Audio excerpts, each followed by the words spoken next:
Mahesh ji.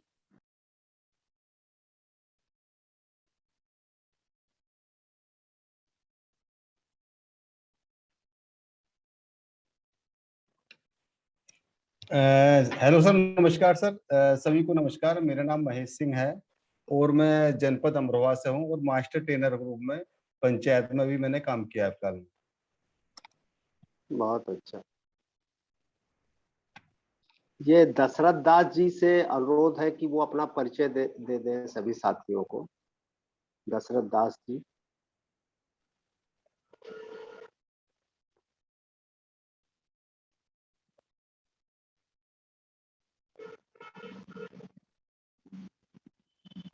Hello. जी दशरथ जी। हाँ जी नमस्कार sir. नमस्कार नमस्कार जी। हम दशरथ दास बोल रहे हैं हजारीबाग से, जी अंबेडकर जी फाउंडेशन से। जी जी और जी। हम लोग यानी कि मंथन से जैसे जुट के काम कर रहे थे। बहुत बढ़िया, बहुत अच्छा। जी जी।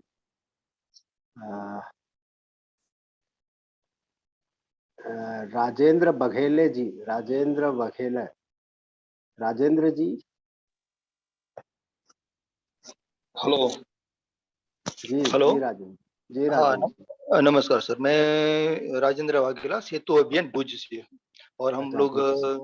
हम लोग पंचायत के साथ काम कर रहे हैं।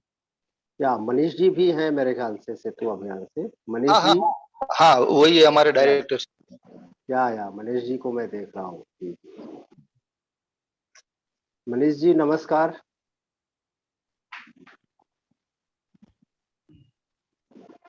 जी मनीष जी नमस्कार। मनीष जी आज किसी काम से कहीं चले गए, अच्छा तो मेरा अच्छा नाम अच्छा। फैज अहमद है और मैं यहाँ पे बहुत एक बहुत अच्छा। उससे जुड़ा हुआ हूँ। तो आज मनीष जी की जगह पे मैं जुड़ूंगा यहाँ पे। बहुत बढ़िया, बहुत अच्छा। जी। तो बाकी मेरे ख्याल से प्रवीण गोखले जी पहली बार इस ग्रुप में, इस ग्रुप मीन्स जो ये राष्ट्रीय कार्य समिति की बैठक के बाद तो प्रवीण जी को नमस्कार नमस्कार। सर। हाँ नमस्कार सर। प्रवीण जी। नमस्कार सर। हाँ ये प्रवीण जी मध्य प्रदेश से हैं और वहाँ का काम देखते रहे बहुत दिन से। और प्रवीण जी ओम प्रकाश तिवारी जी हैं, मध्य प्रदेश छतरपुर से। मध्य प्रदेश से दो साथी हैं। मेरे ख्याल से अरुण नवाचार राजस्थान से। अरुण जी आपको नमस्कार। सर जी नमस्ते, सभी को नमस्ते। जी जी सभी को नमस्कार। तो मेरे ख्याल से काफी लोग आ गए हैं। अब तो हम लोग चर्चा को शुरू करें। वास्तव में सबसे पहले क्षमा चाहेंगे, ये अचानक ये बैठक बुलाई गई है। अचानक इस सेंस में कि पहले से कोई तैयारी नहीं थी। कल शाम को ही साथियों को इसकी सूचना और मैसेजेस जाने शुरू हुए।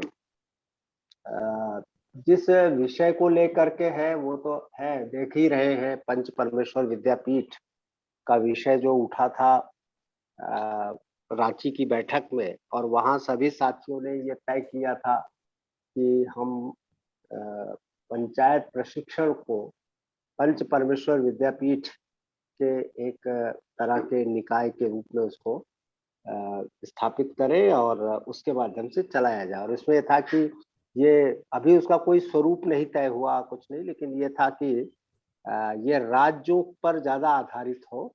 ऐसा कुछ बहुत केंद्रीकृत रूप नहीं, बल्कि बहुत विकेंद्रित स्वरूप रहे इसका। ये रहा। दूसरा ये था कि ये जो पंच परमेश्वर शब्द है, मेरे ख्याल से सभी इस शब्द से पहले से परिचित रहे होंगे। इस शब्द की वर्तमान में क्या प्रासंगिकता है और ये कितना उपयुक्त होगा, इसको लेकर कुछ साथियों ने सवाल उठाया था। पहले भी जब भी ये शब्द आया है तब लोगों ने माना ये कि ये तो बहुत पुरानी बात हो गई है पंचायत के संदर्भ में, और बदली हुई परिस्थितियों में इसका कितनी प्रासंगिकता रहेगी, कितना औचित्य रहेगा, ये विषय उठता रहा है।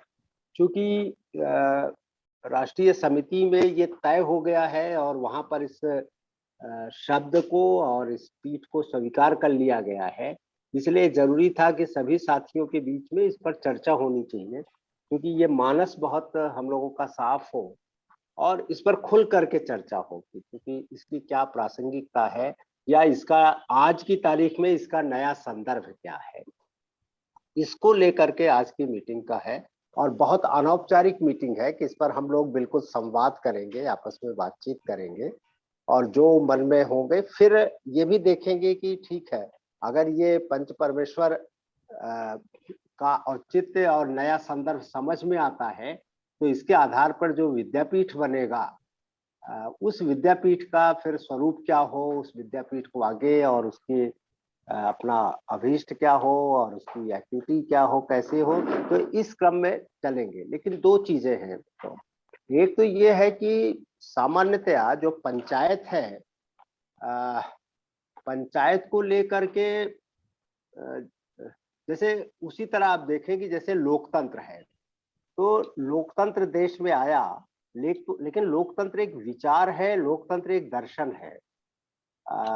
वो एक शासन प्रणाली, उसके आधार पे तमाम शासन प्रणालियां विकसित की गई हैं, लेकिन सबसे पहले वो जीवन जीने की एक शैली है। मानव अपना जो जीवन जिएगा, मनुष्य जाति, और अपने लिए जो व्यवस्था बनाएगा, उस व्यवस्था का एक दर्शन है लोकतंत्र। लोकतंत्र देश में आ गया, आजादी मिली, लोकतंत्र के आधार पर देश की राज्य व्यवस्था बनी, लेकिन सामान्यतया कि वैचारिक स्तर पर भी और लोकतंत्र को लेकर कभी कोई बहस नहीं होती, और न उसके औचित्य या अनौचित्य को लेकर या उसकी व्यवहारिकता को लेकर के। हाँ, जहां कहीं थोड़ी बहुत तकलीफ होती है तो आज की तारीख में सवाल उठ जाया करते हैं। ठीक इसी तरह पंचायत एक विचार है, एक जीवन शैली है, एक दर्शन है पंचायत। लेकिन जैसे लोकतंत्र को हमने ये मान लिया कि लोकतंत्र का मतलब ये होगा कि 5 साल में हमें एक मतदान करना है। अनिल 5 लिस्ट साल में निकाल दी हमने वो तो लेके पाँच- बैठा हुआ, उससे डिस्कस करके आगे बढ़ो। 5 साल में अगर हमने मतदान करके सरकार बना दिया वोट दे करके, तो लोकतंत्र की प्रक्रिया हमारी पूरी हो गई। इतना ही नीचे तक अभी तक लोकतंत्र पहुंचा है, उसकी समझ भी इतनी पहुंची है शायद, और इतना वो। बाकी क्या लोकतंत्र के और क्या मायने होते हैं, लोकतंत्र जीवन में कैसे व्यवहारित होता है, शायद उस चीज पर कभी कोई बहस या सामान्य जनों के बीच में नहीं होती। ठीक उसी तरह ये सही है कि पंचायत कोई नया शब्द नहीं है इस देश में, पंचायत तो शताब्दियों से रही है, लेकिन पंचायत शताब्दियों से रही है, ये भी उसका एक दूसरा पॉइंट बनता जा रहा है, इसलिए कि उसके प्रति फिर तमाम धारणाएं विकसित हैं, तमाम तरह के पुराने भी विचार, पुरानी धारणाएं हैं, फिर बाद की धारणाएं हैं, और वर्तमान समय में जो पंचायत है उसको लेकर तो बहुत सारा इतना गड्ढमड्ढ हुआ है पंचायत को लेकर के। तो शायद पंच परमेश्वर के बहाने हम पंचायत के उस दर्शन और उसके उस स्वरूप और उसके उस विशिष्टता को समझ सके। तो शायद अभी क्या हो रहा है कि सिर्फ एक डेवलपमेंट की एजेंसी बनकर रह जाना, उसके प्रति लोगों में कोई लगाव ना होना, ये सब ना होना, और उसके साथ किसी जीवन मूल्य का जुड़ाव ना होना, जो सबसे महत्वपूर्ण है। तो मेरे ख्याल से शायद तीसरी सरकार अभियान या पंचायत के साथ काम करने वाली दूसरी संस्थाएं या सामाजिक क्षेत्र में काम करने वाले साथी, वो सिर्फ काम के लिए नहीं होते, उनका अपना एक जीवन दृष्टि भी होती है, जीवन के प्रति उनका एक नजरिया भी होता है, कुछ जीवन मूल्य होते हैं, कुछ वैल्यूज होते हैं उनके जीवन में। तो ये सारी चीजें होती हैं, इसीलिए हमें शायद लगा कि इस विषय को लेकर के बड़े अनौपचारिक तरीके से हम लोगों को चर्चा करनी चाहिए। और शायद इससे धीरे धीरे जो नए साथी, इसमें बहुत सारे नए साथी भी हैं, बिल्कुल यंग हैं, जो हम लोगों के साथ जुड़े हैं इस ग्रुप में, और अभियान के साथ तो बहुत बड़ा एक टीम जुड़ी है जो नए लोगों की है। तो शायद ये प्रोसेस चले और जो लोग पंचायतों के साथ काम कर रहे हैं उनके साथ बातचीत हो, तो शायद कुछ हो। मतलब एक है कि पता नहीं क्या होगा, लेकिन ये था कि इस पर बातचीत होनी चाहिए, ये एक समझ में आया। और लगा कि चलिए इसी समय, चूंकि पिछली बैठक जब हुई थी ड्राफ्ट कमेटी की, तो अरुण जी ने एक विषय दिया था, तो मैं परसों जब लौटा हूँ बाहर से, तो परसों मैं जब उसको फाइनल ड्राफ्ट को देख रहा था और ये कि वो रिपोर्ट लोगों को भेजी जाए, प्रसारित की जाए, तो मैंने देखा कि अरुण जी का एक सुझाव है कि हमें नैतिक और चारित्रिक प्रशिक्षण में नैतिक और चारित्रिक इस दृष्टि से भी कंटेंट को, और वो एक दृष्टि बननी चाहिए। तो जब वो आया तब ये शब्द और ये पंचायत अपने आप में एक विशिष्ट स्वरूप रखती है, तो ये ज्यादा प्रासंगिक लगा।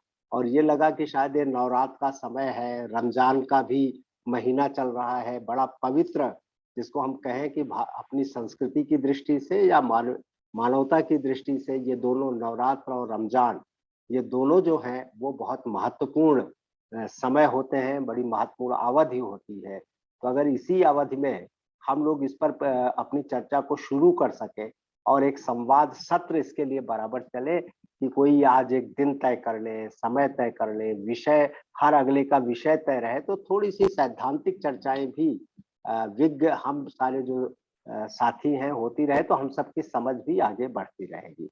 इसी क्रम में आज की मीटिंग हुई है। तो इसको और चर्चा को आगे बढ़ाने के लिए अरुण जी को चाहेंगे कि अरुण जी कुछ अपना इनपुट दें। अरुण तिवारी जी, फिर उसके बाद आगे बढ़ा जाए फिर साथियों को, फिर इस विषय पर आगे बढ़ते हैं। अरुण तिवारी जी।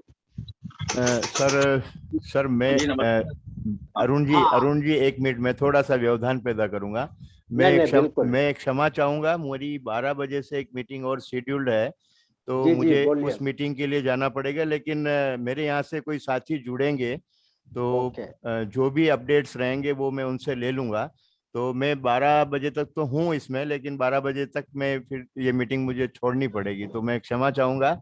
और मेरी इच्छा थी कि मैं भी जुड़ता, इस चर्चा में शामिल रहता, पर एक साथी मेरे यहाँ से जुड़ेंगे जो भी 2-4 मिनट में जुड़ जाएंगे वो। तो मैं क्षमा चाहूंगा प्राण साहब से और सभी साथियों से कि मेरी कुछ व्यवस्था है और मैं 12 बजे इस मीटिंग को लेफ्ट करूंगा। Thank you. ओके, नहीं अरुण जी, आप अभी कुछ कहना चाहते हैं?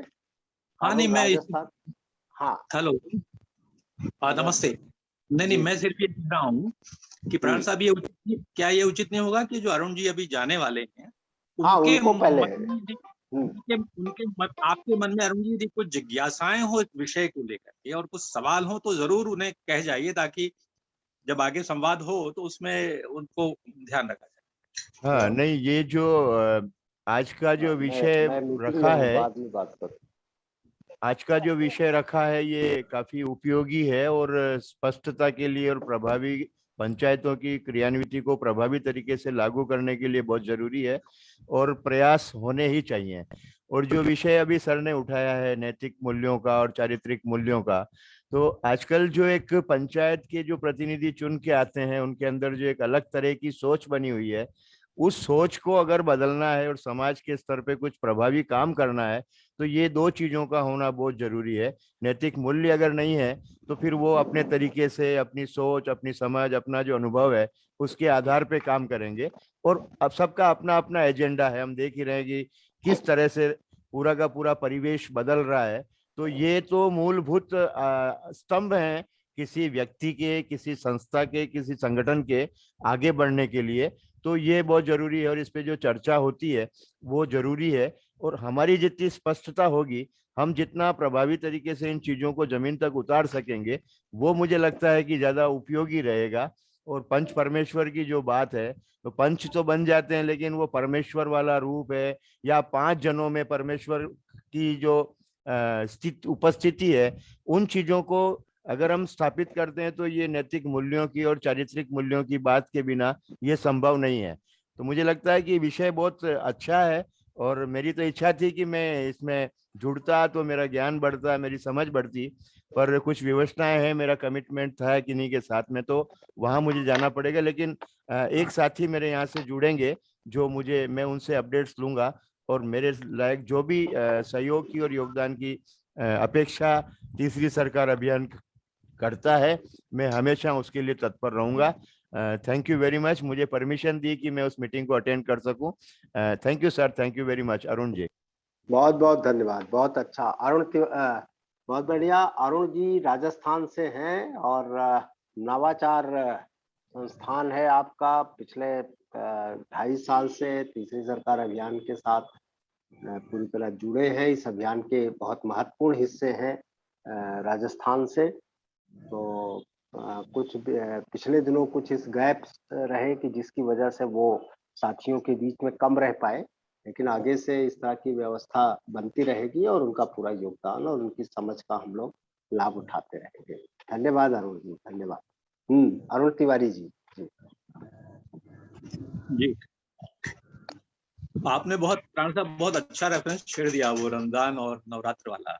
और मैं समझता हूँ कि शायद हम सब इससे वाकिफ हैं कि जब मौसम बदलता है और इस मौसम बदलाव के समय में ये लगभग तीनों त्योहार एक साथ ही आते हैं। मतलब गुड फ्राइडे का जो कि 15 दिन उसके पहले आते हैं और रमजान का ये वक्त आता है और नवरात्र, ये संयम काल होता है। मौसम परिवर्तन में जितना संयम सादगी रहती है उतना हम बीमारियों से बचे रहते हैं, शरीर अच्छा रहता है, शुद्ध रहता है।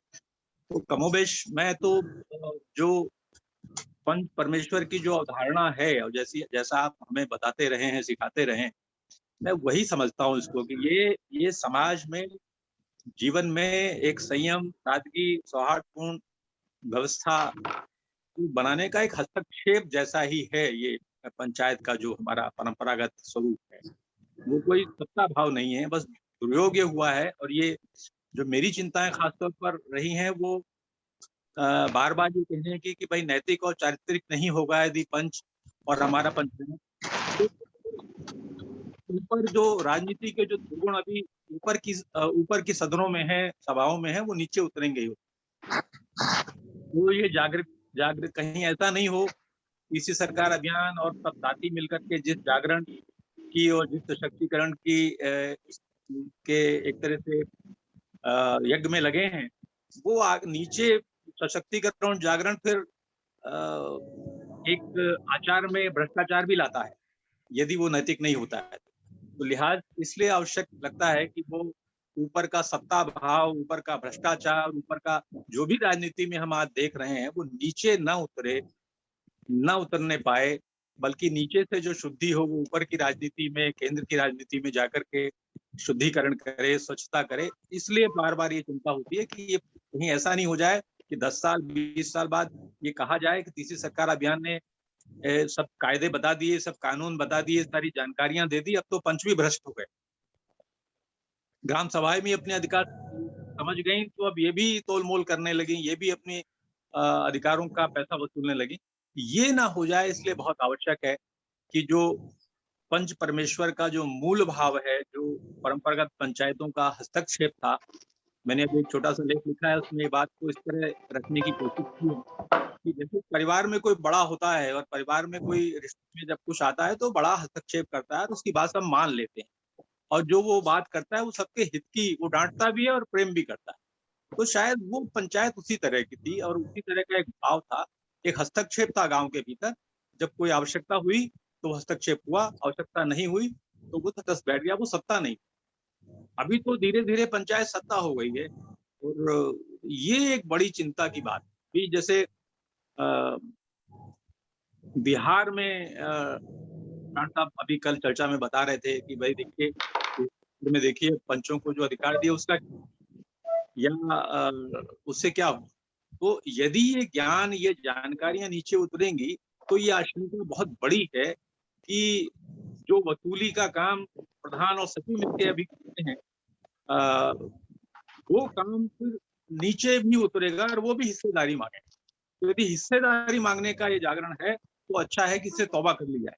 लेकिन यदि नैतिक और चारित्रिक सशक्तिकरण के साथ से, उद्भव के साथ से ये होता है तो फिर इसको बढ़ाना चाहिए। इसलिए पंच परमेश्वर विद्यापीठ या ज्ञानपीठ जो भी कहें, उस पर बहुत संजीदा होकर विचार करने की जरूरत है कि वो किस दिशा में इस पूरे अभियान को ले जाए। तो ये सारी चिंताएं हैं। जैसे बीच में एक और चिंता आ रही थी कुछ लोग, क्योंकि भारत अब जिस दौर से गुजर रहा है उसमें बहुत छोटे छोटे बिंदु हैं जिन पे बखेड़ा होता रहता है। अभी एक सज्जन कह रहे थे भैया एक पंच परमेश्वर है, इसको दूसरे मजहब के लोग जो है अपनाएंगे कि नहीं अपनाएंगे, इस्लाम को इसमें शामिल होंगे कि नहीं होंगे। ये पंच वाला जो भाव है परमेश्वर का, तो परमेश्वर तो सत्ता हो गई, हम क्या भाव देने जा रहे हैं। तो ऐसे तमाम सवाल जो मन में हो जरूर इस चर्चा में आने चाहिए और उसके बाद बहुत संजीदा होकर को सोचना चाहिए। ऐसा ये चिंताओं की वजह से ये मेरे मन में बार बार आता है कि नहीं, जब हम पंचायतों की तो नैतिक, चारित्रिक और आध्यात्मिक भी उसमें कहीं भूमिका हो कुछ लोगों की, जो लोगों के मन को शुद्ध करें फिर पंच बने। जी, बस इतना कहना। बहुत अच्छा, बहुत अच्छा। कोई साथी और कुछ इस पर टिप्पणी करेंगे? कुछ साथी और इस पर अपनी बात रखना चाहेंगे?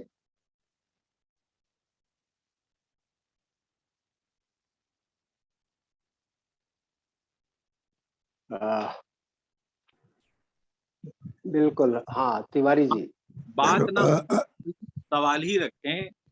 हाँ, आपके सवाल ही रखें। है, आप क्या सोचते हैं इसकी उपयोगिता होगी, नहीं होगी, इसको या करना चाहिए? मन में, हाँ, या मन में सवाल जो हो उससे बात आगे बढ़े।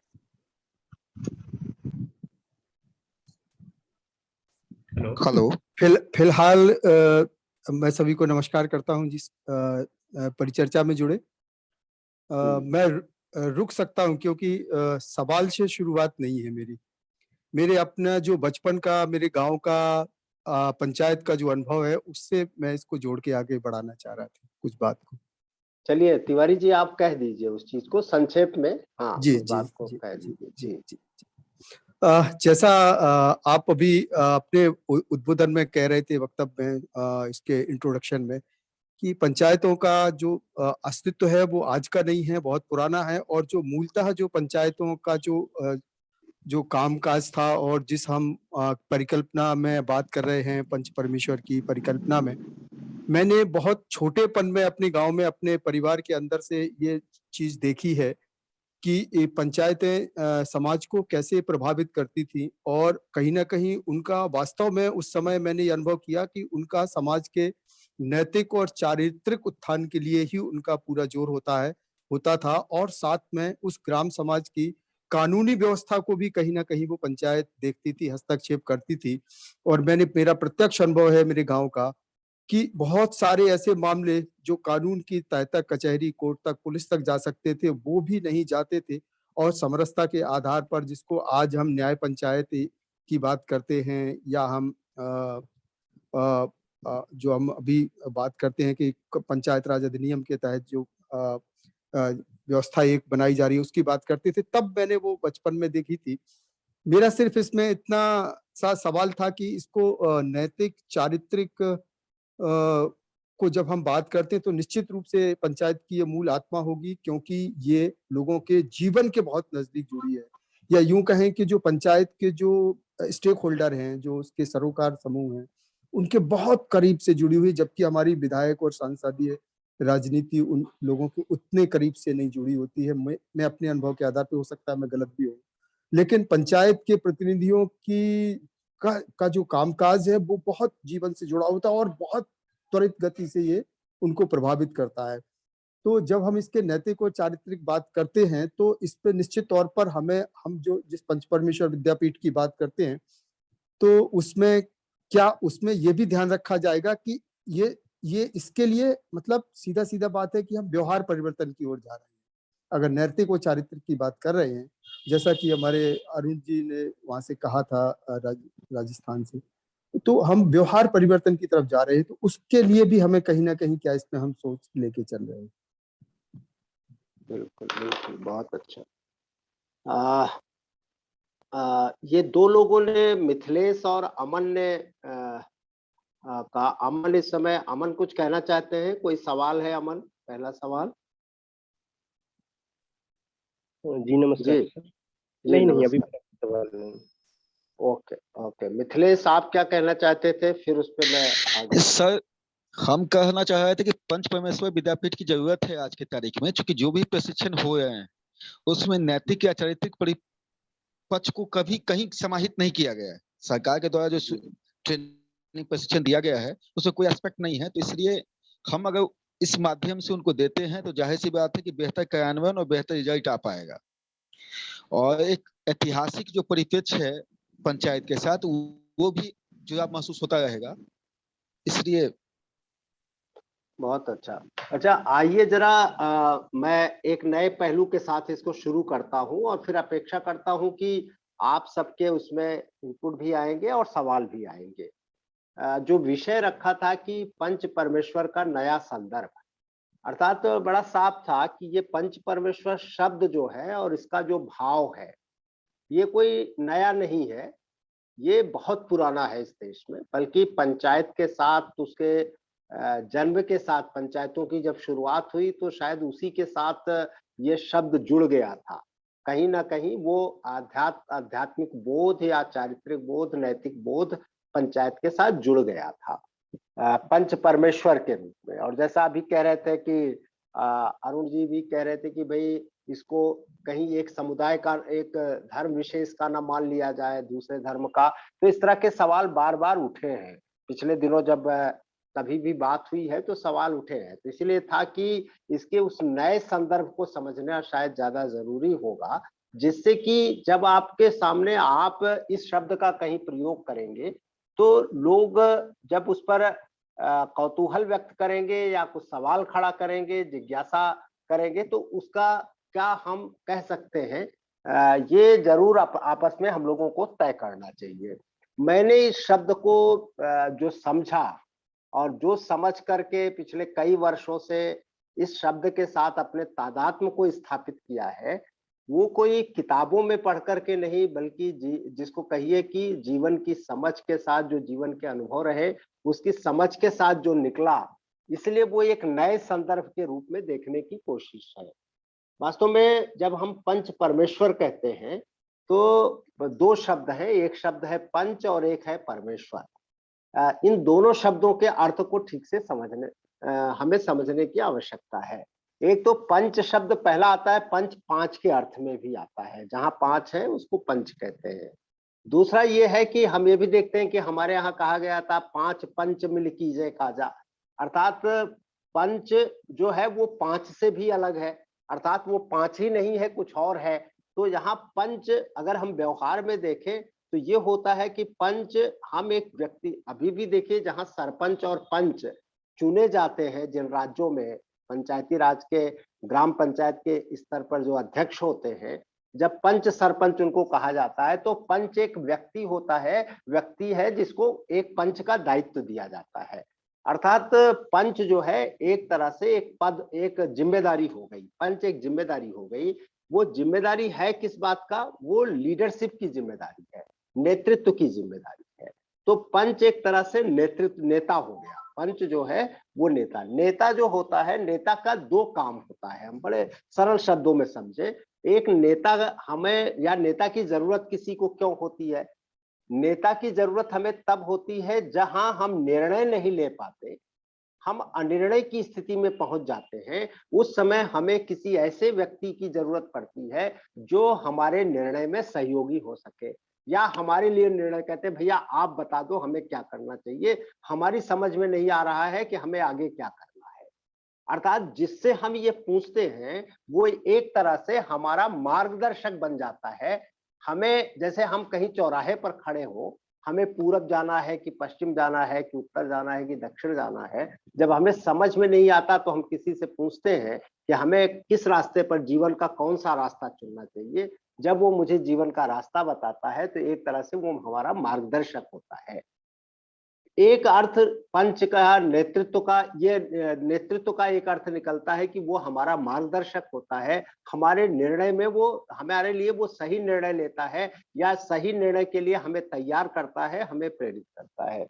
दूसरा नेतृत्व का बड़ा सीधा सा अर्थ निकलता है कि जो सिर्फ निर्णय ही नहीं लेता, बल्कि जिस रास्ते पर हमें जाना है या जिस प्रयास में हमें लगना है, उस प्रयास में वो नेता हमारे आगे भी चलता, अगुआ होता है। इसलिए नेता को मार्गदर्शक भी कहते हैं और अगुआ भी कहते हैं कि नेता अगुआ हुआ है, तो वो हमसे आगे चलता है। आगे अभी तो ये हो गया है कि आगे नहीं चलेगा, हम सब मिलके साथ चलेंगे, क्योंकि सब में वो नेतृत्व के गुण विकसित होंगे और हम चलेंगे। लेकिन फिर भी कहीं ना कहीं एक नेतृत्व की आवश्यकता पड़ती है, एक को लीड करना ही पड़ता है। जब संगठित तरीके से हम किसी समाज में चलते हैं, चाहे वो युद्ध का क्षेत्र हो या जीवन में किसी प्रयास का क्षेत्र हो, तो वहां कहीं ना कहीं एक को आगे पहल करनी ही पड़ती है, और वही फिर नेतृत्व, वही एक तरह से नेतृत्व है। तो नेतृत्व, तो जब हम कह रहे हैं पंच है, पंच हमारा नेतृत्व है, तो इट मीन्स पंच जो है वो लीडर है। लीडर के रूप में ही हम अपने पंचायत के माध्यम से, या कहीं भी, जब पहले हमारी परंपरा में जब विवाद होते थे तो उस विवाद को निपटाने के लिए जब लोग बैठा करते थे तो जो पंच और सरपंच चुने जाते थे उनको यही तो जिम्मेदारी दी जाती थी कि वो अब सही निर्णय ले। इस विवाद का सही निर्णय क्या होगा, वो न्याय शब्द उतना महत्वपूर्ण नहीं होता था जितना कि निर्णय, क्योंकि निर्णय से ही न्याय आता था। तो वो निर्णय ले, अर्थात वो निर्णय बड़ा महत्वपूर्ण होता था। जो वो निर्णय लेता था, लीडर जो निर्णय लेता है वो सबसे ज्यादा महत्वपूर्ण होता है। तो पहली चीज है कि निर्णय लेने वाला ही नेतृत्व है और पंच के रूप में निर्णय लेने की बात हो रही है। अब ये परमेश्वरत्व क्या है, तो पंच एक तरह से ये हो गया कि पंच का मतलब एक लीडर, और ऐसा लीडर जो सबको मान्य हो, जिसको हम कहते हैं वो ओपिनियन, जो मान्य नेता है। चूंकि सब मान लेते हैं कि भाई यही पंच बनेंगे, यही सरपंच बनेंगे, हम उस परंपरा की पंच परमेश्वरी पंचायत की अभी बात कर रहे हैं और उसको फिर आज की पंचायतों के संदर्भ में देखने की आवश्यकता है।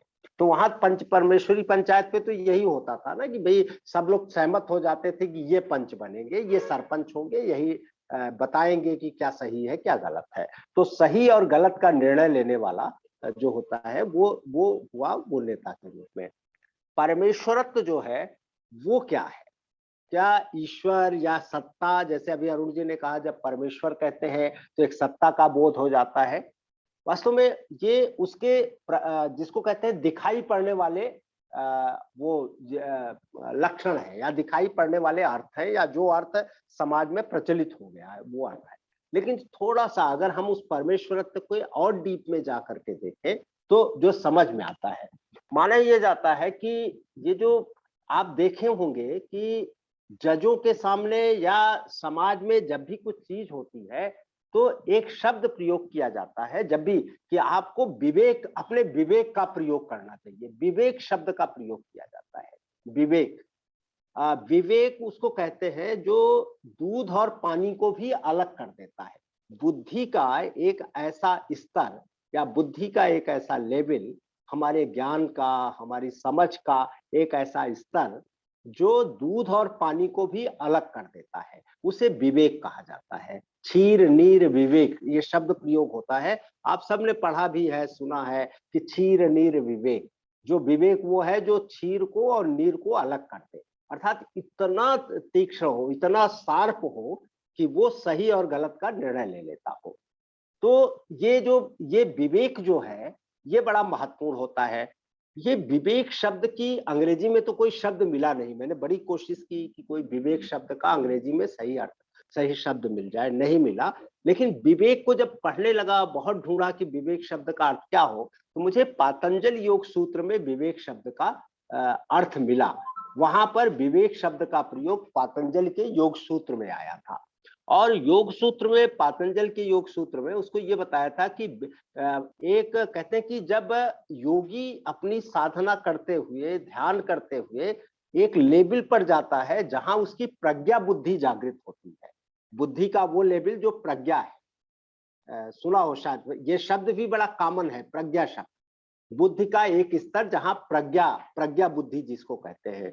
तो प्रज्ञा के लेवल पर, बुद्धि का जो प्रज्ञा का लेवल है, पातंजल सूत्र भी कहता है जहां मनुष्य मतलब ध्यान करते करते मनोयोग उस स्थिति में पहुंच जाता है, मन और कर्म का जो संयोग है जिसको मेडिटेशन कहते हैं, उस लेवल पर पड़ता है, तब जाकर उसके प्रज्ञा बुद्धि जगती है और उस प्रज्ञा बुद्धि से विवेक जागृत होता है। पातंजल योग सूत्र में कहा गया है वो विवेक जागृत होता है, और विवेक जागृत होते ही कहा गया है वो योगी जो है ईश्वर के एकदम नजदीक पहुंच जाता है। ईश्वर में मतलब कहा यह गया है कि अर्थात विवेक और ईश्वर में कोई अंतर नहीं होता, इसलिए कहा है कि ईश्वर ही सबसे बड़ा ज्ञान है। तो बार बार कहा जाता है ईश्वर ही सबसे बड़ा ज्ञान है। तो ये जो विवेक का स्वरूप है वो ईश्वर का स्वरूप है। इसीलिए ये जो परमेश्वरत्व था, ये जो परमेश्वर था वो विवेक के अर्थ में था। पंचों के जो निर्णय लेते थे, जब वो विवेक के साथ निर्णय लेते थे तब वो परमेश्वरमय हो जाते थे। ये पंच परमेश्वर शब्द का जो शाब्दिक भाव निकलता है पंच परमेश्वर का, वो ये निकलता है कि एक ऐसा नेता जो विवेकवान हो। पंच परमेश्वर उसको कहते हैं, या नेता जो जब विवेक के साथ निर्णय लेता है तो वो ईश्वरमय होता है, अर्थात ईश्वर के नजदीक होता है या ईश्वर जैसा उसका निर्णय होता है। तो ये पंच परमेश्वर का मतलब होता था और कहा जाता था कि ये जो पंचायत होती थी वो एक ऐसा निर्णय करती थी जो ईश्वर के निर्णय न्याय के बराबर होता था, अर्थात राग द्वेष से मुक्त होना, बिना राग द्वेष के वो निर्णय देता था, उसके पीछे कोई उसका अपना निजी स्वार्थ नहीं होता था और पूरी तरह से विवेक के साथ उस निर्णय को वो लेता था। तो ये पंच परमेश्वर का जो आज की तारीख में जो आज का संकट है, जो नया संदर्भ है जिसको ले रहे हैं, वो संदर्भ ये है कि पंच तो है लेकिन विवेक गायब है। पंचों की कमी नहीं है, पंच अगर नेतृत्व है तो पंचायत के 32 लाख नेतृत्व है इस देश में। विधानसभा में, लोकसभा में या प्रशासन में अधिकारी के रूप में जो लीडरशिप कर रहे हैं, समाज में तमाम लीडरशिप है। तो ये नेताओं की कमी नहीं है पूरे के पूरे समाज में, लेकिन जो गैप है वो विवेक का है, क्योंकि वो विवेक नहीं, वो परमेश्वरत्व नहीं है पंच के साथ। तो पंच के साथ परमेश्वरत्व जब होता है तो वो पंच परमेश्वर होता है। और आज की तारीख में शायद सबसे बड़ी नीड यही है, सबसे बड़ी आवश्यकता यही है। और अगर दूसरे शब्दों में कहें, फिर आपके लिए है कि आप उसमें सवाल और जोड़ेंगे, भारत के गांव समाज में ये परमेश्वरत्व विद्यमान था शताब्दी और आज भी विद्यमान है। आज भी तमाम लोगों में ये परमेश्वरत्व का भाव देखा जा सकता है या परमेश्वरत्व, और ये कोई जिसको कहते हैं सचेतन मन का व्यवहार नहीं होता। ये जो विवेक होता है ये जीवन में एक तरह से कहीं से अंदर से वो निकल करके आता है। जब आप ऐसे क्षणों में आते हैं, जब आपको निर्णय लेना होता है और सही निर्णय की स्थिति में पहुंचना होता है, तो अचानक आपके अंदर से वो निर्णय निकल करके बाहर आता है। वही परमेश्वरत्व होता है, वही अंतरात्मा की आवाज जिसको हम कहते हैं। हम कहते हैं कि अपने चेतन मन की आवाज, हम अचेतन से जो आ रहा है, जो आत्मा से निकल करके आ रहा है, वो जो हमारे चेतना का हिस्सा है, वही ईश्वर तत्व है। तो वो पंच परमेश्वरत्व है, वही है पंच परमेश्वर। ये एक नया संदर्भ समझ में आ रहा है और उसी दृष्टि से शायद आने वाले समय में इस देश की लीडरशिप डेवलपमेंट में, नेतृत्व के विकास में इस परमेश्वर तत्व को, परमेश्वरत्व को या से कैसे खड़ा किया जा सकता है। जो लोग जहां भी लीडरशिप की स्थिति में हैं, किसी भी, चाहे राज्य की लीडरशिप कर रहे हो या बाजार की लीडरशिप में हो या समाज की लीडरशिप में हो, जिस भी लीडरशिप में है उनमें वो परमेश्वरत्व का भाव कैसे आए, अर्थात सद्विवेकी नेतृत्व कैसे बने, उनमें सद्विवेक कैसे आए, ये एक आज का नया संदर्भ है। मेरे ख्याल से ये इस चर्चा को हमें आगे इस पर और साथियों के विचार और सवाल आने चाहिए, इसको और साफ हो, इसके लिए सवाल आए तो जोड़ना चाहें तो वो है। धन्यवाद, आगे बढ़ते हैं इस पर। जी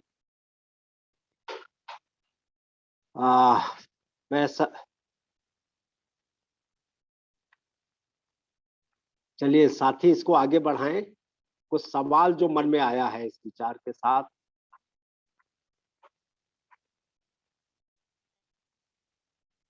चलिए धनंजय जी आप ही शुरू करिए। धनंजय जी।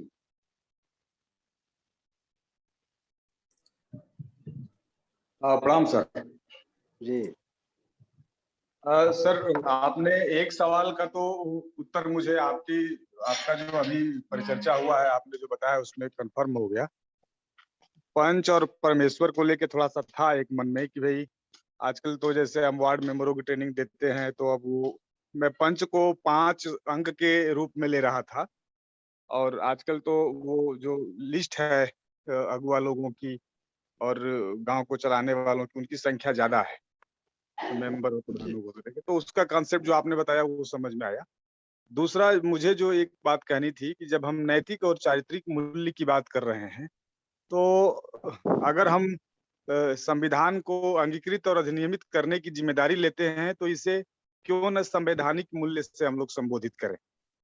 एक प्रस्ताव है, क्योंकि उसमें भी वो सारी बातें आई जाती, न्याय, समता, स्वतंत्रता और बंधुता की बात जो संविधान करता है, तो उसको अगर संवैधानिक मूल्य से संबोधित करें तो ये कैसा रहेगा। ये मैं 2 बातें कहनी थी। इस पर के इनका एक सवाल आया है कि संवैधानिक जो मूल्य हैं और ये जो पंच परमेश्वर का या हमारे चारित्रिक और नैतिक मूल्य हैं, इन दोनों को क्या, इन दोनों में रिलेशनशिप क्या है एक चीज, या क्या हम इसे संवैधानिक मूल्य के रूप में प्रस्तुत करके उसकी अभिव्यक्ति नहीं हो जाती है क्या, ये है। इस पर किसी का कोई या कोई नया सवाल हो तो नया सवाल भी साथ ही रख सकते हैं। नमस्कार। जी जी जी।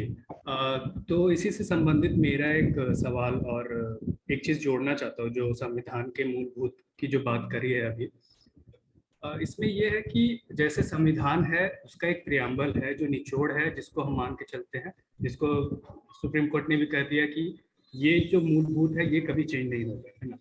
तो क्या हम, पहला मेरा बात ये था कि क्या हम पंचायत की जब बात करते हैं तो ऐसा कुछ हम तैयार कर सकते हैं जिसमें जैसे नैतिकता की बात हो रही है, जो कि हर इंसान, हर लीडर का अलग अलग हो सकता है मुद्दों को लेकर के, तो क्या हम ऐसे कुछ प्रियम्बल की बात कर सकते हैं जो मूलभूत हो पंचायतों को लेकर के, जो कम से कम वो मिनिमम हो, वो तो एक मॉडल हो ही कि इतने चीजें कम से कम हम एक्सपेक्ट करते हैं। पहला चीज ये। दूसरा चीज जो प्राण जी बात कर रहे थे पंच और परमेश्वर का, अगर हम जो लोकतंत्र का बात आपने किया कि कैसे वो एक विचार है, अगर हम उसको देखें उसमें जो जुड़ा हुआ विचार है जिससे उत्पन्न होता है ये पंचायत का पूरा कॉन्सेप्ट, वो था डिसेंट्रलाइजेशन, विकेंद्रीकरण। जब हम परमेश्वर की बात कर रहे हैं अगर, तो क्या ये खतरा आने वाले समय में हो सकता है कि वो किसी व्यक्ति या पद केंद्रित हो जाए, क्योंकि हम लोग विकेंद्रीकरण का भी बात कर रहे हैं विद इन पंचायत, पंचायतों के अंदर में भी कैसे सिर्फ सरपंच या जो भी आगवान है उनसे जुड़ा हुआ चीज ना रह जाए और वो नीचे की ओर विकेंद्रित हो। तो ये कुछ आशंकाएं थी मेरी और सुझाव थे। बहुत अच्छा, आइए इन दोनों पर पहले बात कर ले। इस पर अरुण जी इस पर कुछ बताएंगे, आप इसको कुछ खोलेंगे इस विषय को। बहुत अच्छी बात हो रही है और बहुत अच्छे सवाल और विचार आ रहे हैं, तो काफी मतलब इसको विषय को थोड़ा गहराई में उतारने की दृष्टि से मुझे लगता है कि बातें हो रही हैं।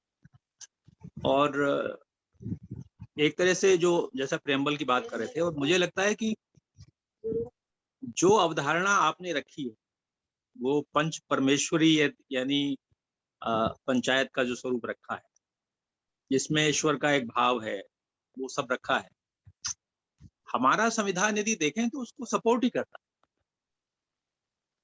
इसमें मुझे लगता है एक चीज तरह लगती है, इस शब्दों को थोड़ा और खोलने की कोशिश करें। एक आपने कहा कि गुरु की भूमिका होती है, जो किसी को दिक्कत है, कोई समस्या का समाधान नहीं मिल रहा तो व्यक्ति के पास जाते हैं, वो बता देता है ये कर लो। एक तो ये हिस्सा हुआ। दूसरे उसको मार्गदर्शक भी आपने कहा, वो मार्गदर्शक की भूमिका हो सकती है।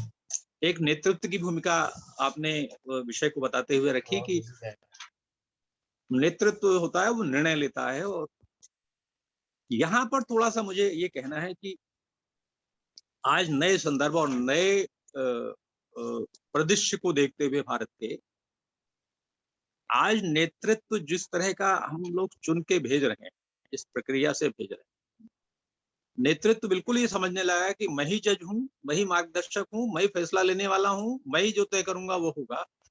इसका एक बड़ा खतरा ये हो गया है कि जिस सामूहिक नेतृत्व वाली पंचायत की बात आप करते हैं, और जो है वाकई संविधान ने भी जिसको सामूहिक नेतृत्व वाली एक सभा के तौर पर ही रखा है, तो वो भाव स्वतः जो है तिरोहित होता है, खत्म होता है। मेरे मन में एक बात बार बार आती है, मैं ऐसे भी जब थोड़ा सोच रहा था तो ये आ रहा था कि हम ये नेतृत्व की बात नहीं करें, हम इनको जनप्रतिनिधि सभाएं ही बनाएं, और जनप्रतिनिधि का जो होता है, आप जनता ने जो तय किया, सभा ने जो तय किया, जनप्रतिनिधि ने उसको आगे बढ़ाया। वो कोई बात हुई वहां पर तो उसको वापस आकर के सभा को बताया। एक तरह से जनप्रतिनिधि बहुत पारदर्शी होता है और जनप्रतिनिधि जनता की ताकत से आगे बढ़ता है और जनता के विचार को ही और जनता के निर्णय को ही आगे बढ़ाता है। जिस सभा का वो हिस्सा है और जिस सभा का वो प्रतिनिधि है उसको ही आगे बढ़ाता है। लेकिन यदि निर्णय लेने की क्षमता उस पे अकेले के पास हो गई तो फिर वो जो जो स्वरूप उभरा है भारत की राजनीति का और हमारे जनप्रतिनिधियों का और जनप्रतिनिधि सभाओं का, वही उभरेगा। ये खतरा एक रहने वाला है। इसलिए इस पर एक मतलब ये मेरा निजी विचार हो सकता है और इसमें गलत भी हो सकता है। मेरा कहना है कि ये नेतृत्व शब्द को थोड़ा बाहर किया जाए पूरी प्रक्रिया से और जनप्रतिनिधि को लाया जाए। तब ये होगा कि ये जो चुना हुआ व्यक्ति मेरा प्रतिनिधि है, मेरा प्रतिनिधि है तो मैं जो कहूंगा इसको आगे वो करना है और जब इस पर संकट होगा तो मैं उसको सपोर्ट करूंगा। जनप्रतिनिधि एक नुमाइंदा है आपका एक तरह से, तो जो हमारा नुमाइंदा होता है वो पारदर्शी होता है और जो भी कुछ होता है आके बताता है, संकट होता है तो पूरी के पूरे लोग उसे सपोर्ट करते हैं। पूरा का पूरा जो सभा है वो उसके साथ खड़ी दिखाई देती है। तब उसको लगता है कि इस सभा से मेरा बल है, मेरा कोई अकेले का बल नहीं।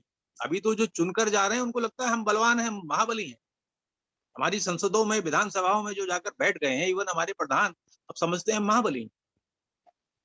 वो तो सुनते ही नहीं है, वो तो निर्णय खुद ही लेते हैं। तो ये निर्णय की प्रक्रिया, साहस दुस्साहस जो भी नेतृत्व के गुण है, शायद इस शब्द पर थोड़ा सा चिंतन करना इस दृष्टि से चाहिए, क्योंकि जब हम अपना पंचतत्वेश्वर विद्यापीठ का कंटेंट तैयार कर रहे होंगे, उसकी शैली तय कर रहे होंगे, उसके लिए लोगों को चुन रहे होंगे कि किनके साथ जाना है और खुद अपने को तय कर रहे होंगे। मैं तो ये मानता हूं कि जब जो लोग इस पूरे अभियान से जुड़ रहे हैं और इस विद्यापीठ से जो जुड़ने वाले हैं और जुड़ेंगे या जो भी स्वरूप बनेगा, उसमें उनके जीवन के भीतर भी वो भाव होना चाहिए। यदि वो भाव नहीं है और या वो आचार में नहीं है तो निश्चित तौर पर ये खतरे बरकरार रहेंगे।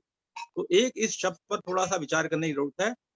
बस इस चीज को जो प्रश्न उठाया था अभी, वो बहुत अच्छा प्रश्न था कि अच्छी बात यह है कि हमारा संविधान हमारे परंपरागत पंचायती स्वरूप को संवैधानिक मान्यता ही देता है, सपोर्ट ही करता है। तो उससे बल मिलता है यदि हम उसको सही रूप में देखें तो, लेकिन मूल नहीं भूल जाए। जो मौलिक स्वरूप है, मौलिक चरित्र है पंचायत का, उसे नहीं भूल जाए। जी बस इतना कहना। बहुत बढ़िया। अरुण सर, इसमें जो है मेरा एक मतलब यही था कि नैतिकता और चारित्रिक जब मापन हम करते हैं तो मुझे लगता है कि उसका आधार कई बार लोग अपना लोकल जो सांस्कृतिक या सामाजिक आचरण है उसको बना लेते हैं। तो स्थानीय अपने सभ्यता का या स्थानीयता के आधार पे चरित्र और नैतिकता का निर्धारण न हो, इसके लिए अगर हम सार्वभौमिक रूप से संवैधानिक मूल्य की ही बात करेंगे, और आपने बिल्कुल सही कहा कि वो सपोर्ट ही करता है और उसमें सारी बातें इंक्लूड हैं, तो मुझे लगता है कि हम लोगों के लिए आगे के लिए ज्यादा अच्छा रहेगा। धन्यवाद। बहुत अच्छा। और कुछ साथी, और कोई साथी? मीता जी हमारे बीच में है, मीता उपाध्याय जी उत्तराखंड से। जी मीता। हाँ नमस्कार सर, नमस्कार सभी को मेरा। मैं शायद पहली बार इसको अटेंड कर रही हूँ आपके इस वाले प्रोग्राम को। वैसे और कार्यक्रम तो मैंने कई बार अटेंड किए हैं। अभी जो चर्चा चल रही थी सर, वो चर्चा में मुझे ये लग रहा था कि हम जैसे कह रहे हैं कि नेतृत्व की बात कर रहे हैं और हम कह रहे हैं कि चरित्र और संकल्प की बात कर रहे हैं, तो 73वां संविधान संशोधन जो है वो सीधे सीधे जन सहभागिता की बात करता है कि जो गांव की सरकार है वो जन सहभागिता से ही चलनी चाहिए। इसीलिए ग्राम सभा की भूमिका उसमें सबसे ऊपर रखी गई है। और हमारे जो जनप्रतिनिधि हैं उनकी अगर हम बात करें नेतृत्व की, तो यहाँ पर दो में अंतर मुझे ऐसा लगता है कि हम प्रतिनिधि जितने भी चुने गए हैं और जो पंचायतों में काम कर रहे हैं या हमारे विधानसभाओं में है या संसद में है, जहां भी हमारे प्रतिनिधि हैं, तो वो भी शायद इस बात के दो शब्दों के अंतर को नहीं समझ रहे हैं। नेतृत्व क्षमता एक अलग बात है जिसमें जो भी जनप्रतिनिधि जाता है वो जिसको हम नेता मानते हैं, वो जो भी बात करता है, जो निर्णय लेता है, वो आम जन कल्याण के लिए निर्णय लेता है। उसके पास बहुत सारे विकल्प होते हैं निर्णय लेने के समय। जब वो मंथन करता है बहुत सारे विकल्प उसके समक्ष होते हैं और उन विकल्पों में से सबसे ज्यादा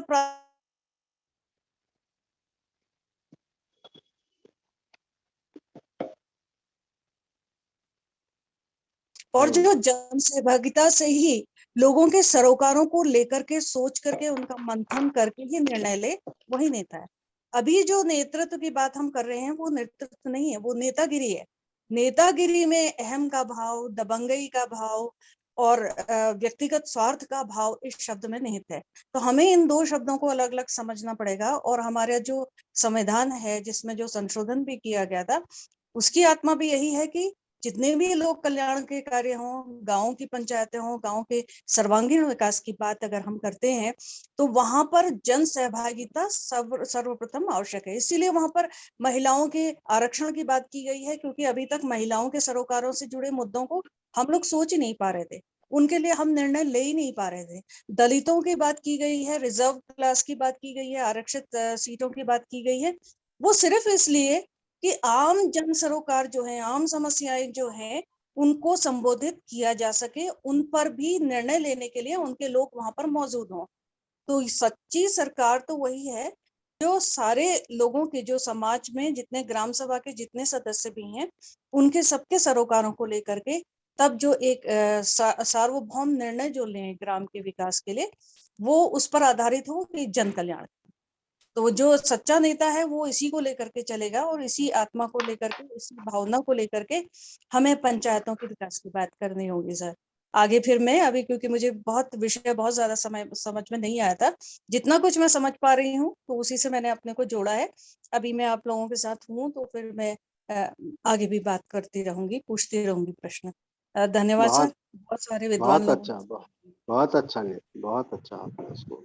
जी हाँ बोलिए बोलिए सर।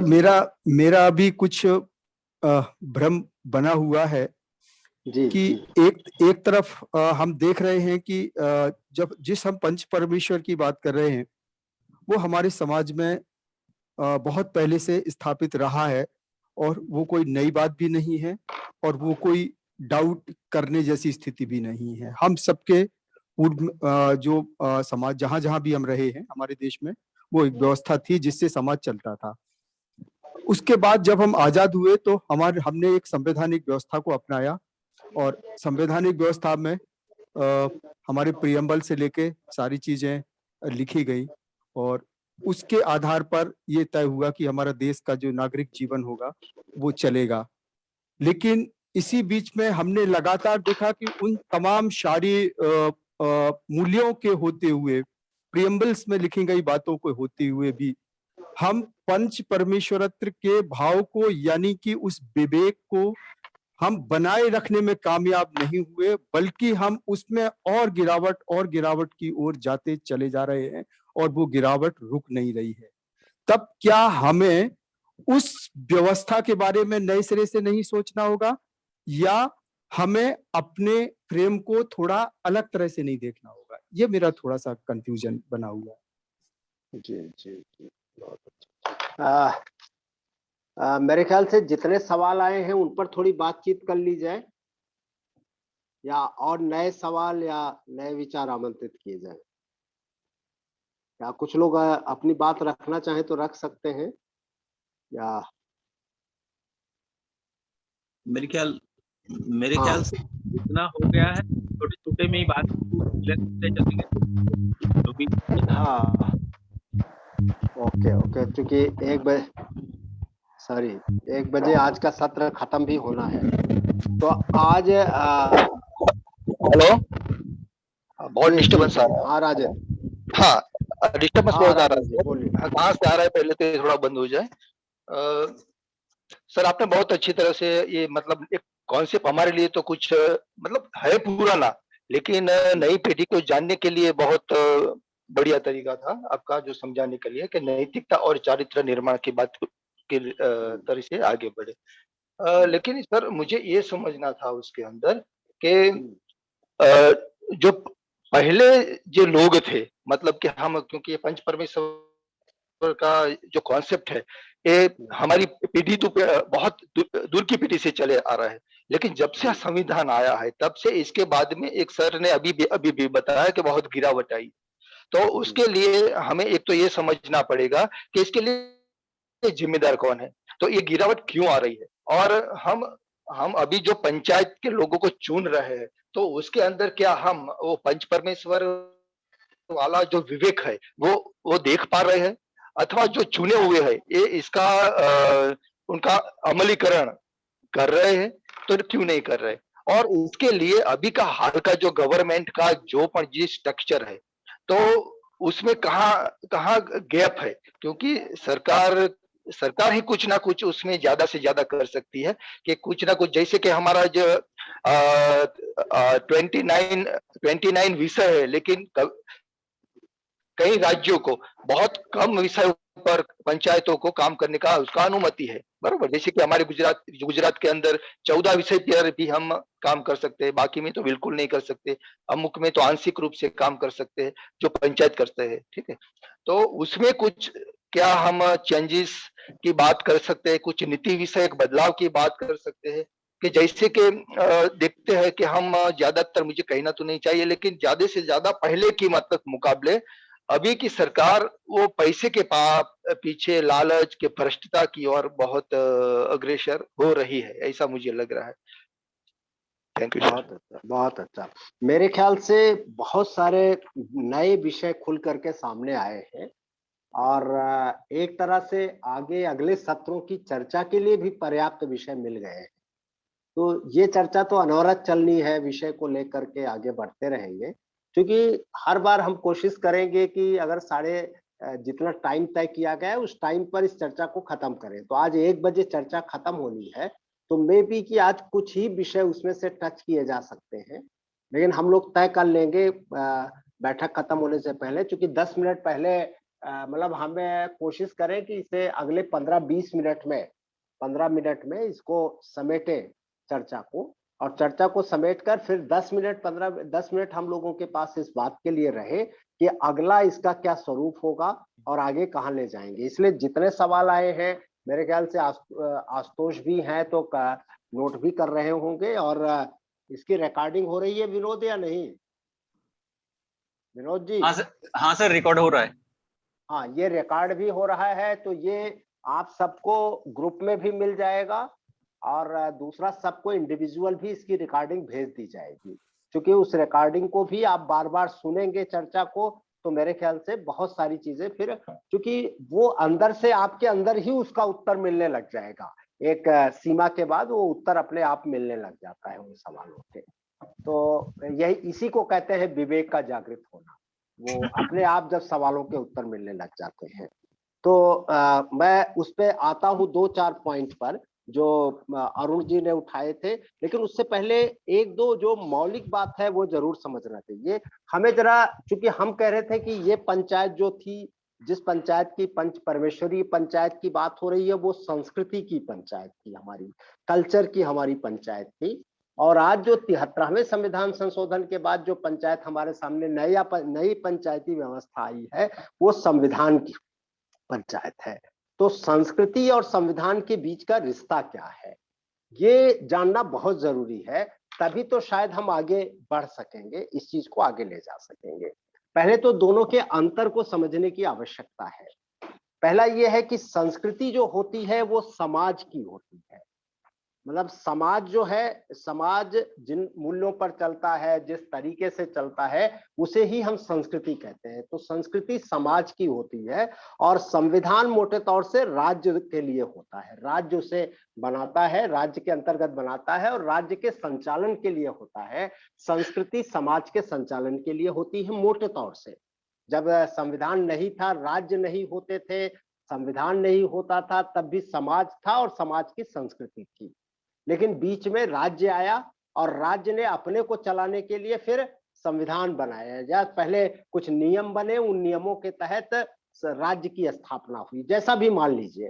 तो राज्य और संविधान और राज्य का रिश्ता है, संस्कृति और समाज का रिश्ता है।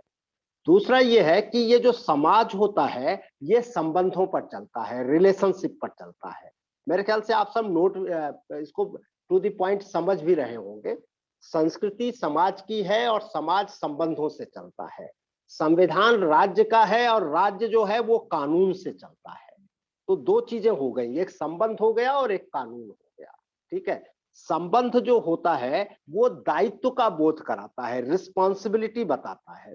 संबंध जो अपना संचालित होता है, जो निर्धारित करता है, वो रिस्पॉन्सिबिलिटी को निर्धारित करता है। जैसे पिता और पुत्र का संबंध जो है वो संस्कृति का संबंध है, वो कानून का संबंध नहीं है, संस्कृति का संबंध है। वो संस्कृति से वो एक रिलेशनशिप है। वहां पर अधिकार कम, वहां अधिकार बहुत दोयम दर्जे का होता है, या पति पत्नी के बीच का जो होता है, और वहां पर रिस्पॉन्सिबिलिटी ज्यादा होता है। पिता का ये दायित्व होता है कि बेटे के लिए वो ध्यान करे, बेटे का ये दायित्व होता है कि पिता के लिए दायित्व होता है। लेकिन यहाँ जो होता है, कानून जो होता है, वो मूलतः अधिकार की बात करता है, वो राइट की बात करता है, अधिकार की बात करता है। तो ये मोटी मोटी चीजें समझ में आ रही है ना, ये दोनों। लेकिन जरूरत दोनों की है। हम जब कहते हैं कि दायित्व या कर्तव्य और अधिकार, ये दोनों, और इन दोनों के बीच का जो सामंजस्य है वही सबसे महत्वपूर्ण होता है। क्योंकि ये जरूरत भी कब पड़ती है संविधान और राज्य की, वास्तव में जब समाज के संबंधों में गिरावट आई या संबंधों में विकृतियां आई, संबंध में ऊंचाई नीचाई आई, तो उसी के लिए हमें किसी पंच की जरूरत पड़ी, और पंच ही बाद में शायद राज्य के रूप में विकसित हुआ हो, ऐसा मान सकते हैं हम। जैसे अभी हो ही रहा था कि वो नेतृत्व कैसे गलत रास्ते पर चला गया और वो राजा के रूप में प्रतिष्ठित हो गया, और राजा के रूप में प्रतिष्ठित हुआ तो उसका एक दूसरा चरित्र दिखाई पड़ा, उसका विवेक नष्ट हो गया उसके बाद। तो ये खतरे जो अभी अरुण जी उठा रहे हैं, वो खतरे जाया करते हैं। तो ये एक चीज समझ में आ रही है इतिहास के परिप्रेक्ष्य में, लेकिन ये भी समझ में आ रहा है। इसीलिए ये जो राज्य होता है या कानून होता है, इसको दूसरे शब्दों में ऐसे समझ सकते हैं कि जैसे ये समाज मुख्य है, मानव समाज जो है, और उस मानव समाज का जो पोषक तत्व है, जिससे मानव समाज पोषित होता है, मानव समाज खुशहाल होता है, मानव समाज समृद्ध होता है, वो संबंध है, रिलेशनशिप है। ये जो संबंधों का डोर है वही उसका पोषक तत्व है। जितने अच्छे संबंध होंगे समाज में, समाज उतना ही अच्छा होगा, उतना स्वस्थ होगा, उतना खुशहाल होगा और उतना आगे बढ़ेगा। आप सब बहुत समझदार हैं, इसलिए मैं संकेतों में ये बात कर रहा हूँ। दूसरा, ये जो संबंध है, यही संबंधों में जब बिगाड़, संबंध जो है वो पोषक तत्व है, लेकिन संबंधों में जब बिगाड़ आई, अर्थात जब संबंध बिगड़े, उनमें विकृति आई, तो समाज में विकृति आई, अर्थात समाज रोगी बन गया, समाज में रोग आ गया। विकृतियां ही रोग होती हैं। जैसे एक व्यक्ति के अंदर विकृति आ जाती है शरीर के अंदर, तो रोगी हो जाता है, रोगी कहा जाता है। उसी तरह समाज रोगी हो गया। अब समाज अपने रोग के निदान के लिए, अर्थात जो संबंध बिगड़े उन संबंधों को ठीक करने के लिए, कि वो संबंध फिर से बेहतर बन जाए, संबंधों में फिर से बेहतरी आ जाए, टूटने ना पाए, उसके लिए उसने एक व्यवस्था बनाई, कुछ एक तय किया, एक जीवन शैली तय की शुरुआती दौर में, जिसको हमने कहा कि वो बैठ के आपस में अपने संबंधों को ठीक करने का प्रयास करने लगा, और उसी बैठकी को हमने पंचायत कहा। यही तो थी पंचायत, कि संबंधों की, इसीलिए पंचायत शुरू दौर में न्याय संस्था थी, जो संबंधों को ठीक करने के लिए जब गांव के लोग आपस में बैठने लगे, तो आपस में वो जो बैठकी थी वो पंचायत थी। पंचायत कोई एक सरपंच या पंच नहीं था, पंचायत जो थी वो पूरी की पूरी बैठकी थी, जिसको आज की तारीख में संविधान ने ग्राम सभा शब्द दिया है ना। तो वो ग्राम सभा ही वास्तविक पंचायत थी, जो गांव की बैठकी अर्थात गांव की सभा, जब गांव की सभा बैठी तो वो पंचायत के, वही पंचायत कही गई। यह अलग बात है कि उस निर्णय तक पहुंचने के लिए या न्याय की स्थिति तक उसमें कुछ लोग पंच चुन लिए गए, लेकिन पंच कोई एक व्यक्ति नहीं होता था, पंच एक सामूहिक नेतृत्व है। इसलिए कहा जाता था कि 5 पंच मिल कीजिए काजा। 5 शब्द संख्या का निर्धारण नहीं था कि 5 ही लोग होंगे, 5 एक विषम संख्या है कि मान लीजिए कोई, और 5 शब्द, पंच शब्द हमारे यहाँ, या 5 की संख्या बड़ी मतलब जिसको कहते थे एक बेहतर गुणों से गुण देने वाली संख्या मानी जाती थी। इसलिए 5 से वो 11 भी हो सकते हैं, वो 15 भी हो सकते हैं। तो ये एक सामूहिक नेतृत्व की बात होती थी, कि एक व्यक्ति का नेतृत्व नहीं, या एक व्यक्ति का निर्णय नहीं, निर्णय सामूहिक हो, और वो सामूहिक निर्णय जो है, क्योंकि सारे लोगों के निर्णय लेने में शायद उस समय भी एक तरह से व्यवहारिकता नहीं बनती थी और आज भी नहीं बनती, इसीलिए कुछ लोगों को कहा जाता है कि एक सामूहिक निर्णय के रूप में आए। तो नेतृत्व भी सामूहिक था एक तरह। अगर नेतृत्व तो तब बना जब उसको अस्थायी रूप दे दिया गया, वरना वो अस्थायी रूप नहीं था, वो तो होता था और खत्म हो जाती थी पंचायत। तो एक तो ये हुआ, तो ये जो बना ये एक तरह से उसका निदान हुआ, दवा हुआ, रोग के निदान का रास्ता निकला। तो और यही धीरे धीरे राज्य के रूप में विकसित हुआ और फिर इसका कानून बन गया। तो ये जो कानून है वो दवा है, संबंध पोषक तत्व है, कानून हमारे जीवन में दवा है। दवा हमारी जरूरी है, अगर हम रोगी हो गए हैं तो बिना दवा के ठीक नहीं होंगे। हाँ, ये अलग बात है कि दवा के कितने प्रकार होंगे, इस पर हम अगले सत्र में इन सब पर हम बेहतर चर्चा कर सकते हैं कि संबंध और कानून ये क्या होते हैं और इनकी कितनी सीमाएं होती हैं, कहाँ कितना विस्तार होता है। जीवन को और पूरे इस दर्शन को समझने के लिए बहुत जरूरी होगा। तो मन इतना ही मान ले कि आवाज गड़बड़ हो रही है, आने की। अभी ठीक आई, ठीक आ रही है कि नहीं आवाज? मेरी आवाज सही आ रही है? नहीं, आवाज क्लियर है सर, उनका नेटवर्क गड़बड़ होगा। हाँ, उधर नेटवर्क कुछ गड़बड़ है, इधर ठीक आ रही है। ओके, तो मैं बहुत उसके डीप में नहीं जा रहा हूं, बस इतना ही चूंकि समय को देखते हुए कि दवा भी कई तरह की होती है। एक दवा अर्थात कानून भी कई तरह के होते हैं, जैसे दवा कई तरह की। कानून मीन्स व्यवस्था बनाने के लिए, एक व्यवस्था बनाने के लिए जो नियम और तरीके तय किए जाते हैं वही कानून है। तो उसके भी कई होते हैं, जैसे दवा, एक दवा होती है जो जड़ी बूटियों की होती है, एक दवा होती है जो आयुर्वेद होती है, जड़ी बूटियों को थोड़ा परिष्कृत करके वो उसका क्या कहते हैं, उसको प्रसंस्करण करके जो बनाई जाती है। एक दवा होती है एलोपैथी होती है, और सबकी अपनी विशेषताएं, अपने गुण दुर्गुण हैं। अब आपके लिए कौन सा होगा, जड़ी बूटी कितनी बेहतर होती है हमारे जीवन में, तो शायद पंचायत जड़ी बूटी थी हमारे लिए, एक दवा के रूप में जड़ी बूटी थी। उसके बाद हमने जो छोटे छोटे कुछ बनाए तो शायद वो हमारे लिए आयुर्वेद था, जो हमारे लोगों से हमारी ही व्यवस्था में कुछ सामाजिक व्यवस्थाएं बनी और निर्मित हुए। लेकिन बाद में कोई अंग्रेजी शासन आया और कानून का राज्य चल गया, वो अंग्रेजी दवा हो गई हमारे लिए। उसके सारे दुष्परिणाम जो अंग्रेजी दवाइयों के होते हैं वही कानून के दुष्परिणाम, जो अभी कह रहे हैं ना कि संविधान बना और संविधान ने कुछ कानून बनाए, उससे राज्य में कानून बने, लेकिन वो गिरावट निरंतर आगे बढ़ती चली गई, कहीं रुकावट ही नहीं आ रही है। तो बहुत सारी चीजें हो रही। तो ये सब बहुत गहराई से समझने की आवश्यकता है। अंतिम चीज जो मैं कहना चाहता हूं कि आज का विषय जो आगे भी खुले, एक नैतिक शब्द का प्रयोग बार बार किया गया है, और नैतिकता का इंडिकेटर्स क्या होगा, नैतिकता मैं नहीं जानता। मतलब ये मैं नहीं कह रहा हूं कि ये एक अंतिम सत्य वो है। मेरी समझ में नैतिकता का अब तक जो आया है वो मैं आपके सामने रख रहा हूं, और शायद अगले सत्र के लिए ये विषय खुल रहे हैं, क्योंकि अगले 10 मिनट में हम इन तमाम विषयों में वही चीजें तय करेंगे। नैतिकता, जैसे मैं कह रहा था कि सबसे महत्वपूर्ण था संबंध, संबंध बिगड़ा तो ये आया। ठीक उसी तरह हमें संबंधों से नैतिकता को, कई बार इस पर चर्चा भी है, प्रशिक्षण के पाठ्यक्रमों में भी ये शामिल है। मैं दोबारा उसको याद दिला रहा हूँ और साथियों को कि हम यही तो हम कहते हैं कि हम लोग कहते हैं कि संबंध के 3 धारा, संबंध लेने देने का होता है, और ये लेना देना 3 तरह का होता है। एक होता है जिससे जितना लिया जाए बदले में उसको दिया जाए, सबसे बड़ी नैतिकता तो यही होती है, जिससे जितना लिया जाए उसको उतना दिया जाए।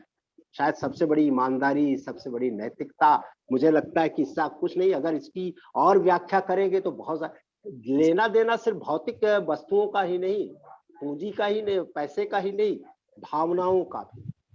भावना, भाव है, सम्मान का भाव है, उसको जो भी माने, वो भावनाओं का और वस्तुओं का, दोनों का, विचार, भाव, वस्तु, सबका बराबर जितना लिया जाए उतना दिया जाए, बराबरी। इसी को समानता कहते हैं, जो संविधान कहता है समानता, सामाजिक न्याय, यही है संबंधों का न्याय, सामाजिक न्याय। समाज संबंध है तो सामाजिक न्याय है, समानता है, शायद यही है। दूसरा कि एक संबंध वो होता है, एक संबंध का लेवल होता है जब लिया ज्यादा जाता है और दिया कम जाता है, कम से कम दिया देने की कोशिश, ना देने की कोशिश होती है, तो शायद यही सबसे विकृत स्वरूप होता है, यही भ्रष्टाचार है, यही अनाचार है, ये अत्याचार है और ये है।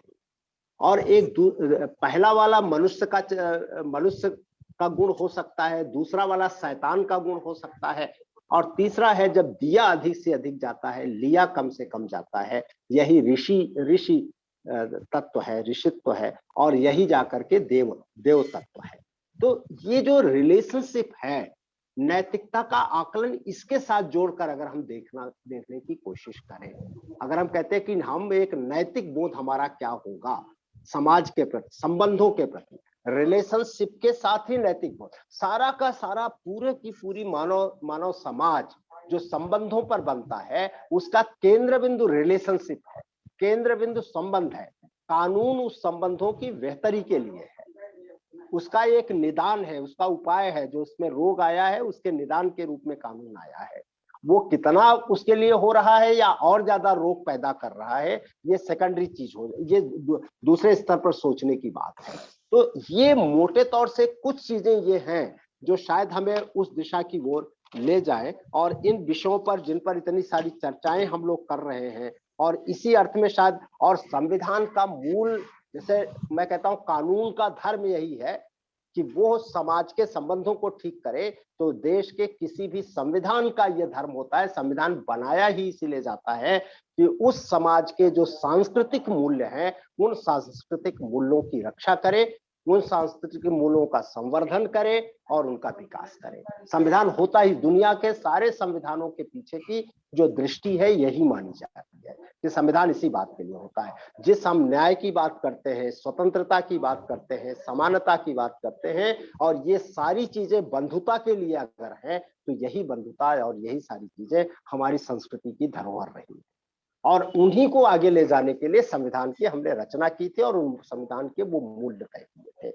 लेकिन हो क्या रहा है कि जो कहा जा रहा है कि संविधान को संविधान के रूप में देख रहे हैं, हम उसे संस्कृति के साथ जोड़कर नहीं देख पा रहे हैं।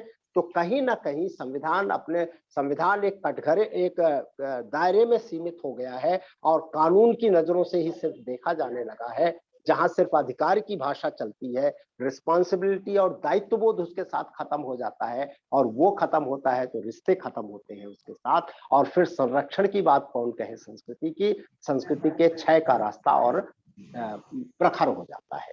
इसीलिए जब हम पंचायत की बात करते हैं, तो अंत में पंचायत का यही युग धर्म था उस समय का कि वो संबंधों को ठीक करने का काम करती थी पंचायत, और शताब्दियों से वो यही करती चली आई एक जीवन शैली के रूप में।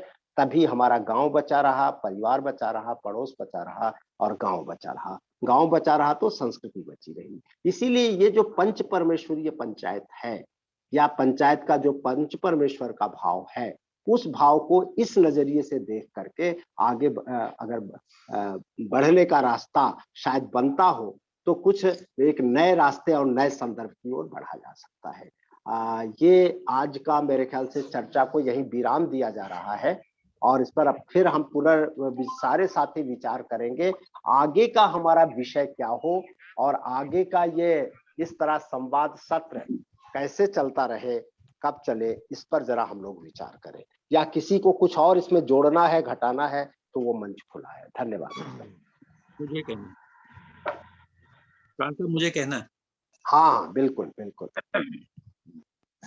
मुझे लगता है बहुत अच्छी चर्चा रही, और एक लबोलवाब शायद एक विषय निकल के आया है इससे कि भारत में एक तरह से सांस्कृतिक हमारी पंचायतें भी खूबियों से भरी हुई थी, और संवैधानिक पंचायतें भी खूबियों से ही, संविधान ने भी खूबियों से भरी ही पंचायत सौंपी, और दोनों तरह की पंचायतें मौजूद भी। हम इसको कह रहा हूं कि प्रमोद जी यहाँ उपस्थित हैं, और उत्तर प्रदेश में बहुत सारे ऐसे उदाहरण हैं कि जहां पिछले 3-3 सत्र से सर्वसम्मति से ही पंचायत चुनी जा रही है। बहुत से ऐसे उदाहरण मौजूद हैं जहां पंचायत ने जो तय कर लिया, कानून कुछ और भी कहता हो, लेकिन पंचायत ने यदि सबके हित के दृष्टि से कुछ तय कर लिया तो वो लागू होता है एक तरह से, अनौपचारिक तौर पे लागू होता ही होता है। तो एक तरह से जो हमारी एक विषय ये निकला है कि सांस्कृतिक खूबियों वाली जो पंचायत थी, हमारी संवैधानिक पंचायत को उसको आत्मसात करना था। तो वो कैसे आत्मसात करें, वो क्या खूबियां थी, और जो जैसे आपने कहा कि सांस्कृतिक पंचायत में एक जो सामुदायिक एक तरह से समूह है या ओपिनियन लीडर, गुरु, मार्गदर्शक जो भी कहते हैं, जिसके पास लोग आज भी जाते हैं, आज भी हर गांव में मौजूद है, लेकिन उनको पंच क्यों नहीं चुनते, प्रधान क्यों नहीं चुनते? तो उसके क्या बिंदु हैं कि जिनकी वजह से ये एक स्थिति बनी हुई है, उनको हम चिन्हित करें एक तरफ से।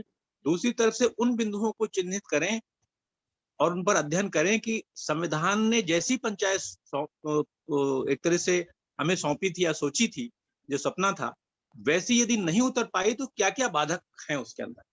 क्या मिलने वाला धन बाधक है जो लगातार मिल रहा है? क्या ये एकल नेतृत्व की वो इसकी बाधक है? क्या ये दलीय प्रभाव इस पे बाधक है? क्या क्या बिंदु उनको करें, और जब हम अपने पंचायती प्रशिक्षण का स्वरूप या उसके कंटेंट तय करें तो उन बिंदुओं पर विशेष तौर पर लोगों के समक्ष भी रखें और देखें कि उसका निदान कैसे होगा, ताकि वो दोनों कैसे आत्मसात होंगी, एक दूसरे को आत्मसात करेंगी, और कैसे वो जीवन शैली हमारी पंचायत में उत्पन्न है। ये मुझे लगता है एक बिंदु बन सकता है।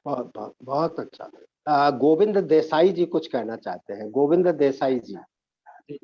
सर, देर से मैं जुड़ पाया हूँ तो मुझे पता नहीं अगर ये मुद्दे पे चर्चा हो चुकी हो तो, लेकिन क्या हम कुछ एक चीज पे सोच बना सकते हैं? हम जो कह रहे हैं, नाम जो कह रहे हैं पंच परमेश्वर विद्यालय, और बहुत चर्चा हुई परमेश्वर शब्द और नैतिकता, न्याय के जुड़े हुए चीजें, पर इसको अगर अलग अलग डायमेंशन से देखें तो मुझे लगता है कि क्या इसको थोड़ा और समावेशी बना सकते हैं, क्योंकि परमेश्वर की जो पंच परमेश्वर की जो कल्पना है वो पता नहीं हिंदू धर्म संस्कृति के हिसाब से अलग होगी, कोई और धर्म संस्कृति के हिसाब से अलग हो सकती है, और अलग अलग भौगोलिक विस्तारों के हिसाब से भी अलग अलग संस्कृतियों में वो अलग अलग हो सकती है।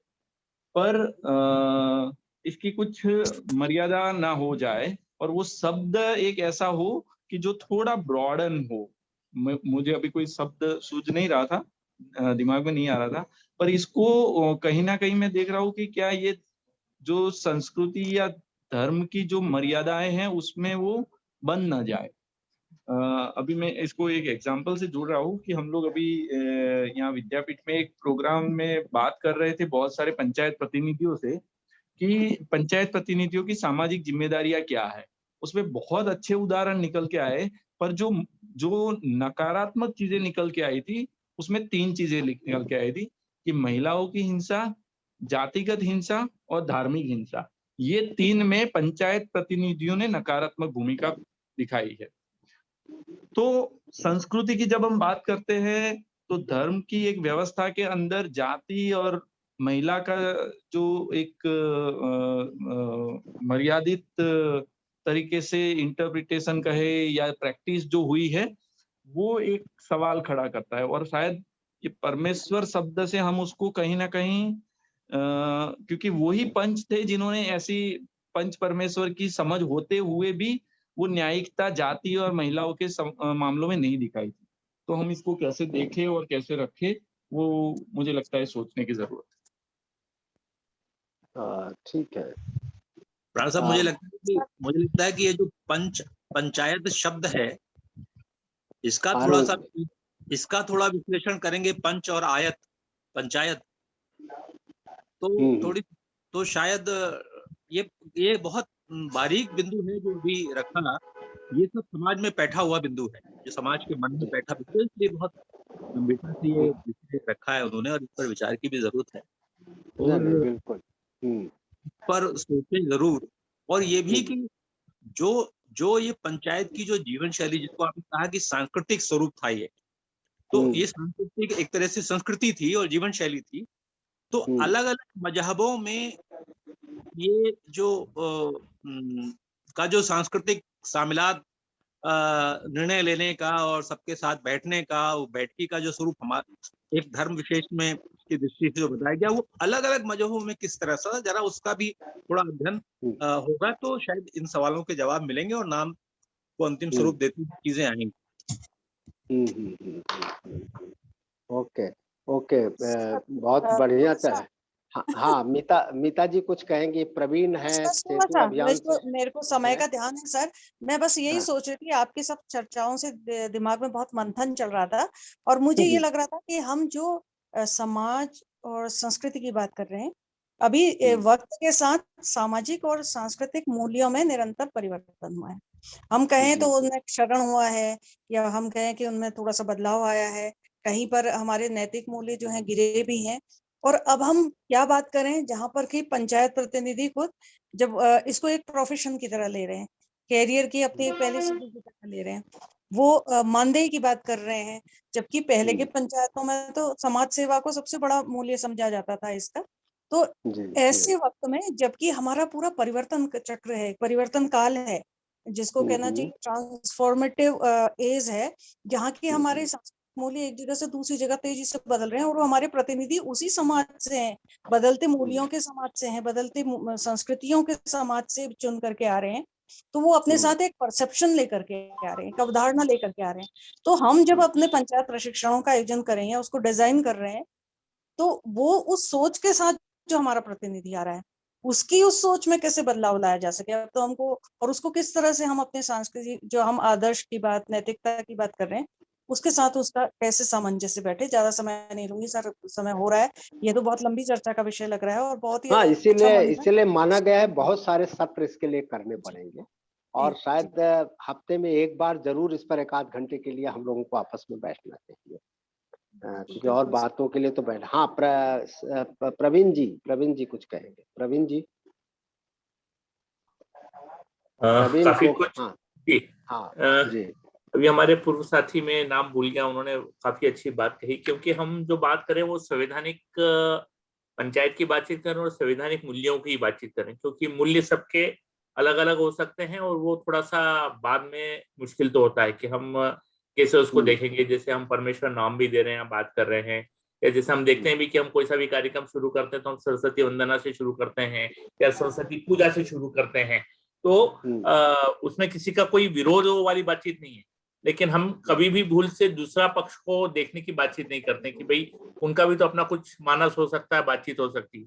तो मुझे बिल्कुल ये लगता है कि जो हम क्योंकि ये पंचायती व्यवस्था जो पूरी संवैधानिक है, तो हमको संवैधानिक तरीके से इसका नाम और चीजों को इस तरीके से देखना चाहिए कि कोई भी उसमें दूसरे नए अर्थ या नई चीजों को सोचने की कोशिश ना कर ले कि हमारा काम तो जो बड़ा अच्छा हम करने के लिए जा रहे हैं, लेकिन वो सिर्फ नाम या हमारी कोई भी गतिविधि से ऐसा लगे कि ये भाई ये व्यक्ति विशेष या व्यक्ति विशेष समुदाय के लिए चिन्हित या इंगित करता हुआ दिख रहा हो, तो वो फिर हमारी जो अवधारणा है वो फिर कहीं ना कहीं फिर हम दूसरे चक्करों में पड़ जाएंगे और हम अपने मूल भावना से हम भटक जाएंगे। तो मुझे लगता है हमको संवैधानिक मूल्यों को ही ध्यान रखते हुए अगर हम बात करेंगे तो ये, क्योंकि बाकी जो हम कह रहे हैं नैतिक मूल्यों की, और सबके मूल्य अपने अपने हिसाब से देश काल परिस्थिति के अनुसार, हम किसी के मूल्यों को ये नहीं कह सकते कि वो सही है या गलत है, उसकी अपनी संस्कृति का ये हिस्सा है।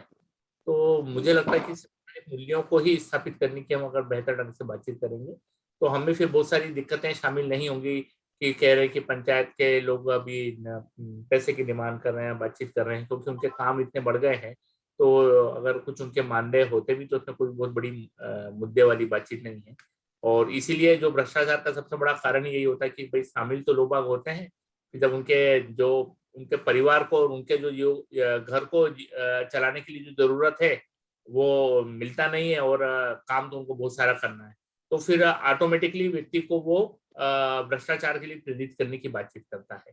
तो वो हमें समझने की जरूरत है और उस तरीके से आगे बात को हम बढ़ाते हैं। हाँ प्रवीण जी, ये सेतु अभियान से मैं फराज बोल रहा हूँ जी। हाँ फराज जी। तो इस पूरे चर्चा से एक बहुत जो इम्पोर्टेंट चीज जो आपने प्रांत जी ने बताया भी कि हम नेक्स्ट सेशन में बात करेंगे कि कानून और जो संस्कृति की बात हम कर रहे हैं उसमें क्या संबंध है या क्या डिफरेंसेस है। एक विधि के छात्र होने के नाते मैं एक चीज जोड़ना चाह रहा था कि जाने से पहले हम लोग ये भी समझ ले कि जो कानून है और जो कानून की व्याख्या हमारा संविधान करता है, आर्टिकल 13 जो अनुच्छेद 13 है, उसमें संस्कृति को भी शामिल करता है। तो जो भी कस्टम्स हैं जो कि हमारे जो मूलभूत अधिकार है उससे अलग नहीं है, वो भी कानून का ही भाग है। और इसका मैं एक एग्जांपल दूंगा, जैसे पंचायत की भी अगर हम बात करें तो सिक्किम एक जगह है जहाँ पे एक पंचायत एक पर्टिकुलर कम्युनिटी में चलता है, उसका नाम है जुम्सा सिस्टम। तो जुम्सा में बेसिकली ये होता है कि जो हमारी अवधारणा है खाप पंचायत को लेके लेकिन उसी का पॉजिटिव साइड अगर देखें तो वहां पे लोग इकट्ठा होते हैं और अब निर्णायक फैसले भी करते हैं, और उसको कानूनी तौर पे मान भी दिया गया है वहां के जो स्टेट पंचायत है उनके अमेंडमेंट के तौर पे। तो मैं ये कहना चाह रहा हूँ कि कानून ऐसा नहीं है कि हमारे संस्कृति को जो नहीं देखता है, लेकिन उसमें कुछ दायरे तय कर दिए हैं कि कौन से संस्कृति के कितने जो पैरामीटर्स है, कस्टम को वैलिड मानने के लिए क्या क्या पैरामीटर्स है, अगर वो है तो वो भी एक कानून ही है। तो इस विषय पे मुझे लगता है कि और डिटेल में चर्चा होनी चाहिए, ताकि हमें ये समझ में आए कि हमारा संविधान भी इसको बढ़ावा देती है, पर शायद हम उतना डिटेल में इसको कभी चर्चा में नहीं लाते। जी बहुत बढ़िया, बहुत अच्छा सारा जी। दीवान सिंह जी, दीवान सिंह जी, दीवान जी दिल्ली से हैं और हरियाणा में काफी काम कर रहे हैं। दीवान जी, हाँ जी चंद्रशेखर जी, पहले तो माफी चाहता हूँ, बड़ी देर से ज्वाइन किया है, हो सकता है कुछ डिस्कशन मेरे को ना पता हो, लेकिन जो मूलतः पिछले 15 मिनट में जो सुना उसके हिसाब से मैं अपनी बात रख दूंगा। जो अभी तक ये देखा है कि इस अवधारणा के बारे में लोगों को कुछ साफ समझ नहीं आ रहा है या कंफ्यूजन है कि ये इनफॉर्मल ग्राम सभा हम कहें जिसे, कि इसको क्या नाम दिया जाए, किस रूप से क्या इसका रूप होना चाहिए। तो मेरा जो तजुर्बा दिल्ली के गांव में और हरियाणा के गांव में रहा है, क्योंकि यहाँ पंचायत ग्राम सभा प्रणाली यहाँ बहुत पुरानी है और अभी तक चलती आई थी। जो असली ग्राम सभा प्रणाली है, जब मैं सरकारी पंचायत की बात नहीं कर रहा हूँ, तो मेरा जो निष्कर्ष निकला वो ये है कि अगर हमने गांव के अंदर किसी को भी एक पद अगर दे दिया गलती से, तो समझ लो वो फैसले गलत होने शुरू हो जाएंगे, गांव के अंदर पॉलिटिक्स शुरू हो जाएगी। तो असली ग्राम सभा जिसे हम गाम राम बोलते हैं हरियाणा में, वेस्ट यूपी में, दिल्ली के गांव में, उसके अंदर पद किसी को नहीं दिया जाता है।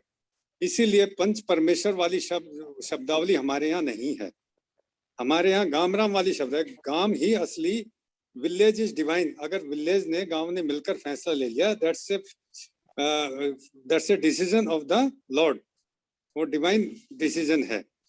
तो ये कुछ चीजें बड़ी क्लियर हैं कि पद किसी को नहीं दिया जाता है, किसी को भी ऐसे लोगों को आगे किया जाता है जो जिनका कोई बायस नहीं हो, कोई किसी का पक्षवाद ना हो, किसी जाति या किसी कुणबा या फैमिली के प्रति उसका कोई अलग से लगाव ना हो, किसी पार्टी के पीछे लगाव ना है, किसी अलग से कोई आइडियोलॉजी के पीछे लगाव ना हो।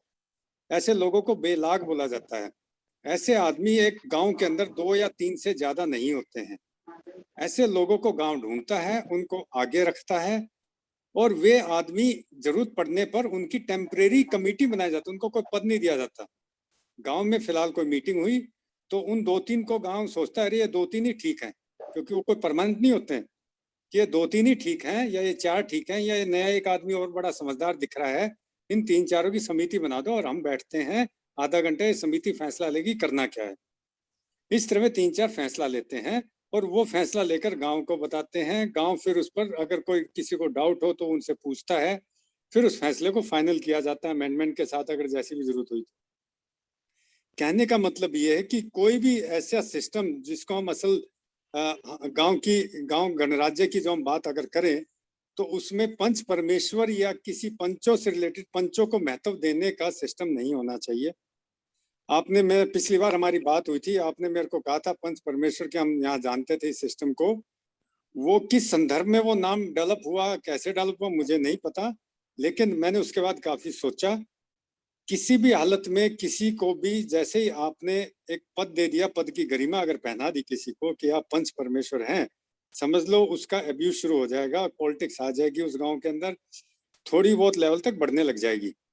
तो इसीलिए हमारे यहाँ इसको गामराम बोलते हैं। आप east UP, Bihar, MP, Rajasthan में इसको कुछ भी नाम दे, लेकिन गांव ही डिवाइन है। गांव ने मिलकर जो फैसला, वही डिवाइन है। गांव ही सब कुछ है। जो भी आपकी शब्दावली हो गांव से रिलेटेड हो, पंचायत से ना हो। पंचायत तो एक आधुनिक, पंचायत तो एक प्रैक्टिस का नाम है, पंचायत बॉडी का नाम नहीं है। गांव जब बैठता है तो उसको पंचायत बोल देते हैं, भाई गांव की पंचायत हुई है, बैठक किसी हम पंचायत बोल देते हैं, भाई यहाँ हम 4-5 आदमी चुनेंगे, वे फैसला लेंगे। एक प्रक्रिया का नाम पंचायत है, पंचायत बॉडी का नाम नहीं है।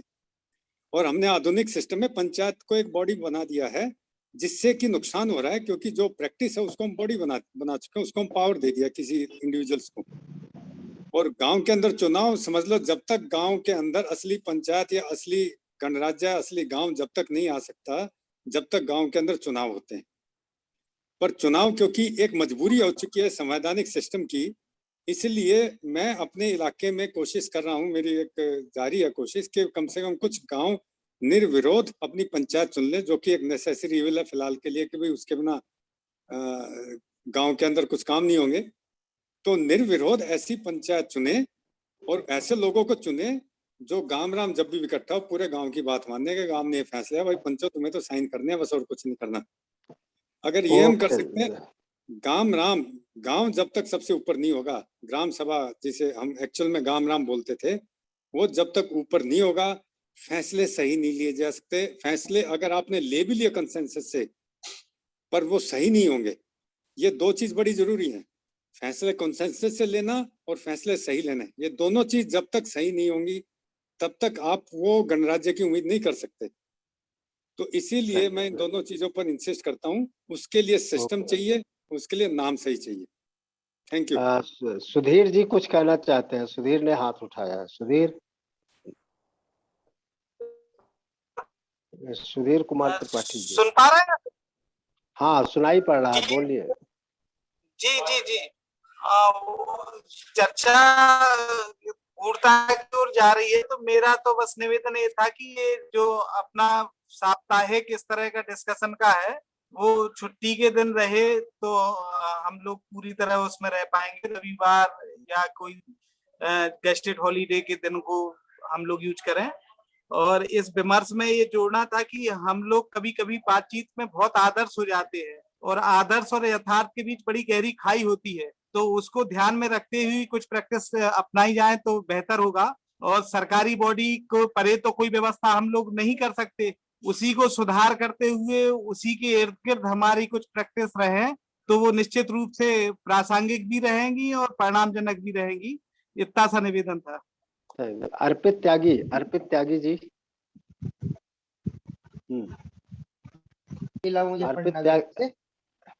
जी सर, आपकी सभी की मैं आज पहली बार सम्मिलित हुआ हूँ सर इस मीटिंग में।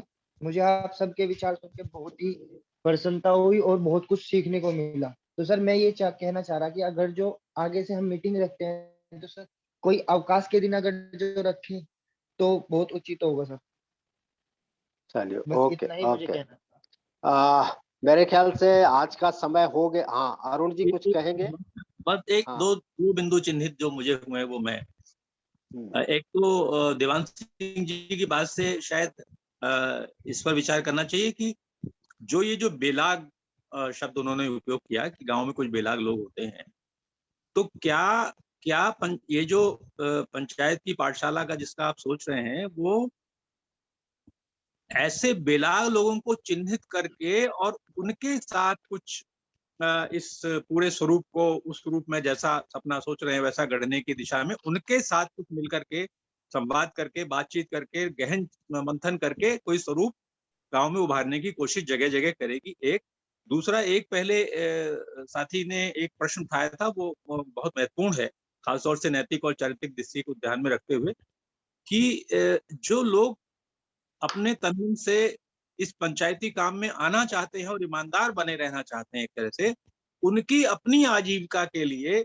वो कभी कभी दुरुपयोग करने को, या आजीविका भी मत कहिए, एक बड़ा लोगों में आजकल जो दौड़ है आर्थिक, उसके लिए उस पंचायती संसाधनों का दुरुपयोग शुरू हो जाता है, धन का हो जाता है, भ्रष्ट होने शुरू हो जाते हैं। वैसा ना करें तो क्या ये पाठशाला उनके जीवन की जो उनकी जो आजीविका है उसके लिए कुछ कौशल का, कुछ और रास्ते खोलने का, कुछ और प्रशिक्षण देने का भी हिस्सा इसमें रखेगी क्या या नहीं, इसको भी एक बिंदु के रूप पर आगे डिस्कस किया जाए। Okay okay. मेरे ख्याल से आज का काफी अच्छी चर्चा रही और मैं देख रहा हूँ लास्ट तक 29 लोग अभी मौजूद हैं। चंद्रशेखर आप भी बोल लीजिए 1 मिनट में। चंद्रशेखर जी।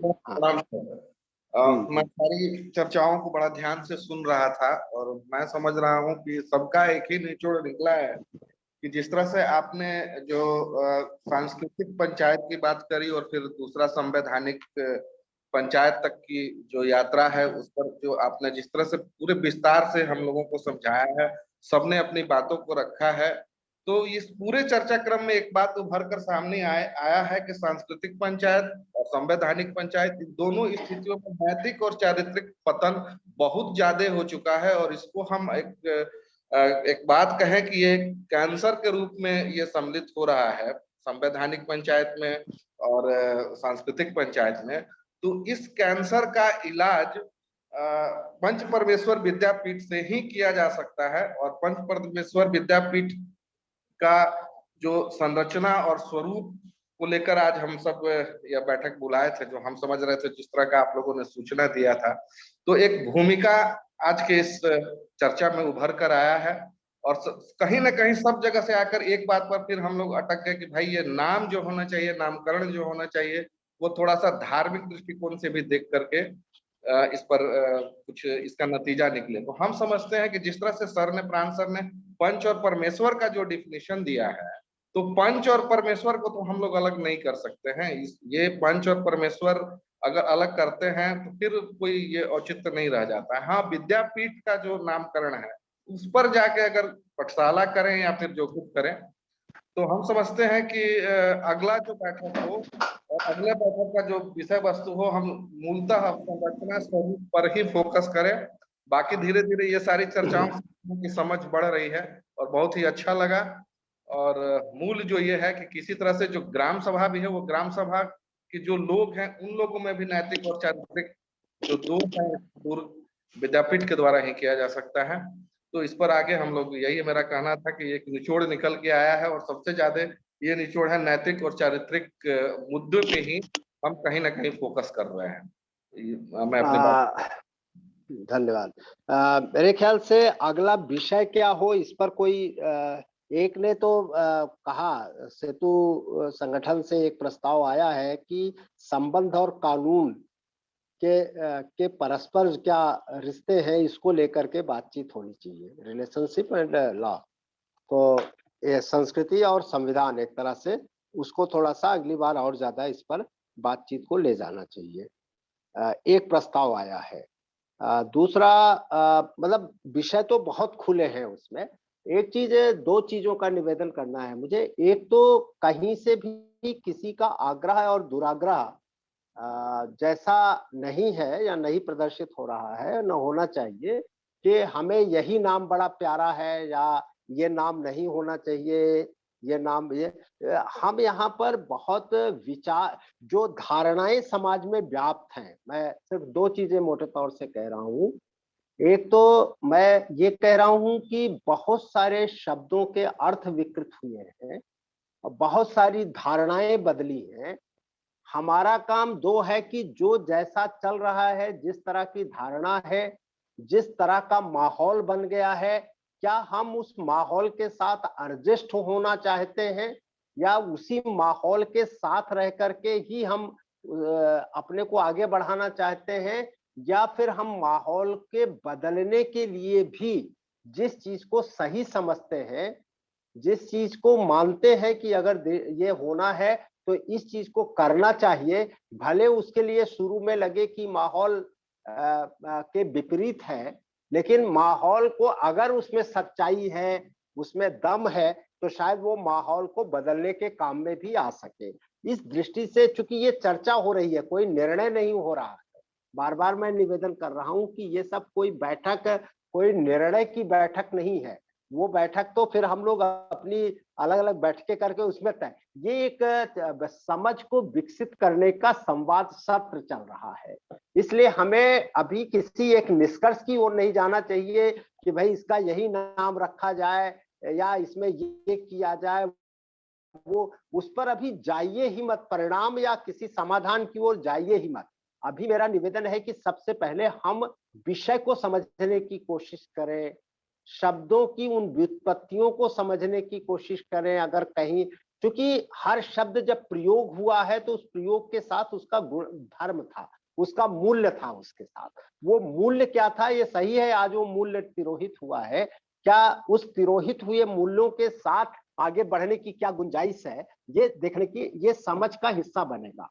ये समझ का हिस्सा बन सकता है। इसलिए बहुत खुले मन के साथ, खुले दिमाग के साथ हमें इस चीज को ले जाना चाहिए, क्योंकि एक चीज ये, इसलिए अभी मैं कोई और पत्ते उसके साथ नहीं खोल रहा हूँ, कोई उसका स्पष्टीकरण नहीं दे रहा हूँ, ना इस तरह की कोई अभी आवश्यकता। अभी साथी खुद उसमें चर्चा करके और अपने समझ और उसको विस्तारित करने का पूरा स्पेस छोड़ करके हम सारे लोग चल रहे हैं। दूसरा एक चीज और जो सबसे महत्वपूर्ण है, जिसकी तरफ ध्यान आकृष्ट करना चाहता हूँ, सिर्फ आज के लास्ट में एक विषय छोड़ के आपके बीच में छोड़ना चाहता हूँ। वो विषय ये है कि मुझे याद है कि आज से लगभग 1 साल पहले, अगस्त का महीना था, बल्कि अब 2 साल, अगस्त 20 का, अगस्त 20 में या सितंबर 20 था शायद, सितंबर 20 की अंतिम तारीख थी, 30 सितंबर की तारीख थी या 31 अगस्त था, ऐसा ही कुछ था, मुझे वो तारीख याद नहीं आ रही है। उस तारीख में तीसरी सरकार अभियान की एक राष्ट्रीय स्तर की बैठक हुई थी, जिसमें लगभग कई हजार लोग, सम्मेलन हुआ था, कई हजार लोग शामिल हुए थे। उसमें उस समय नरेंद्र तोमर जी मिनिस्टर होते थे भारत सरकार के, ग्रामीण मंत्र इसके पंचायती राज और ग्रामीण विकास के, तो वो उसमें शामिल थे। वो आए थे और उसमें बातचीत जो चल रही थी वो तीसरी सरकार अभियान क्या किया, आगे क्या उसका प्लान है, ये सब उसका विषय था। सीधे सीधे कोई ऐसा संदर्भित विषय नहीं था जिसपे तीसरी सरकार अभियान ही उसका विषय था। उन्होंने अपने बातचीत के क्रम में जो अंतिम बात कही थी, जो हम लोग अलग अलग तरीकों से समझते थे और जिस पर कोशिशें भी चलती रहती थी, आप सारे लोग भी उस दिशा में लगे हैं, लेकिन उन्होंने नए सिरे से उस चीज को नए तरीके से रखा था। उन्होंने ये कहा था कि देखिए, पंचायतों का काम बहुत सारी संस्थाएं कर रही हैं, तीसरी सरकार अभियान भी कर रहा है, ये अभियान है, आपका अभियान कोई संस्था तो है नहीं, ये तो अभियान है, ये बहुत सारी संस्थाओं के साथ काम कर रहा है और भारत सरकार भी इस काम को कर रही है।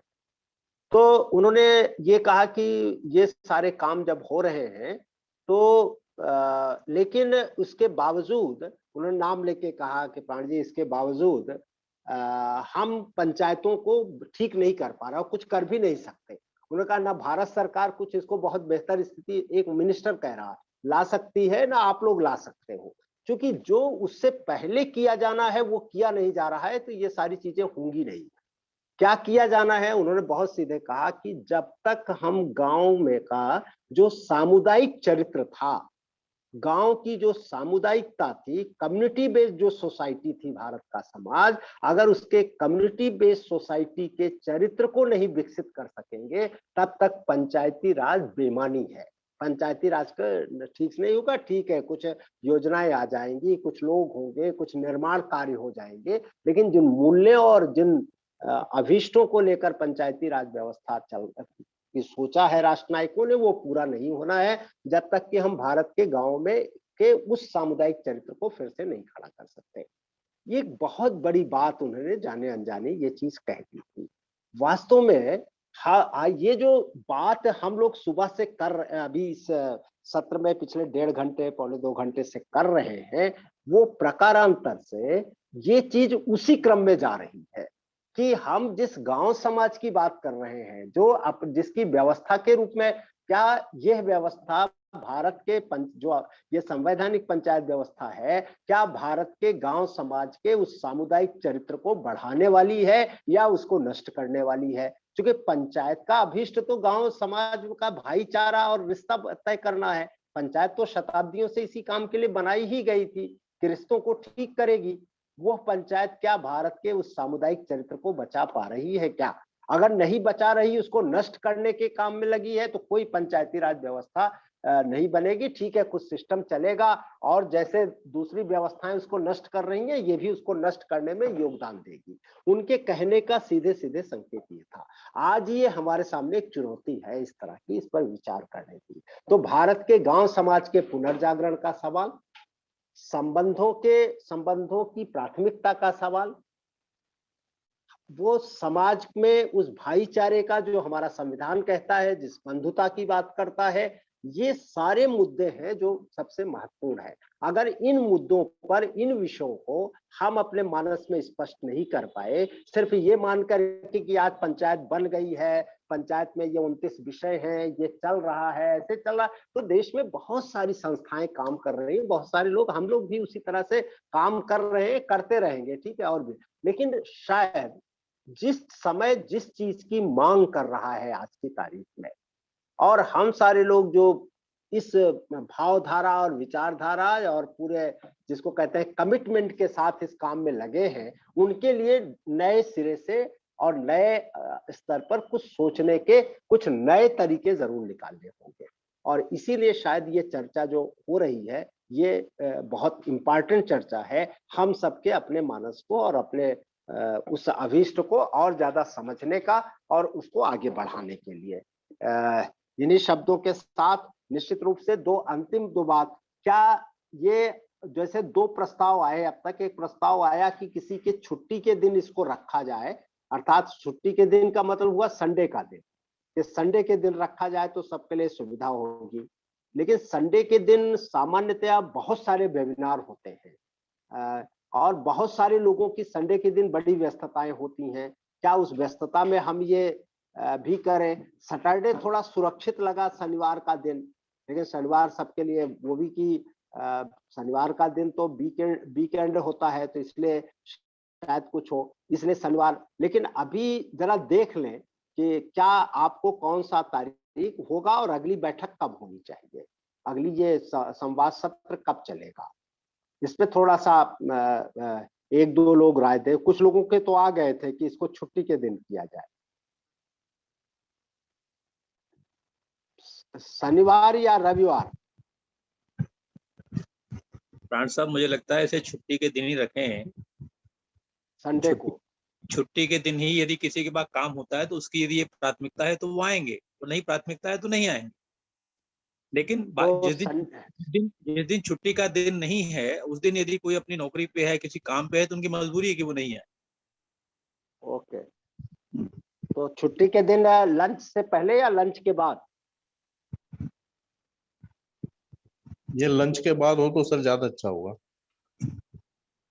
लंच के बाद सबके लिए, लंच के बाद का मतलब है 4 बजे 5 बजे? जी वही 5 बजे के आसपास है। 5 बजे से सब लोग, अगर किसी का कोई दिन में काम भी है तो शाम को फ्री हो सकते हैं सब लोग। बाकी और लोग अपनी राय दें। एक आया संडे के दिन और 4 बजे के बाद 5 बजे से। सर मेरा एक सुझाव है।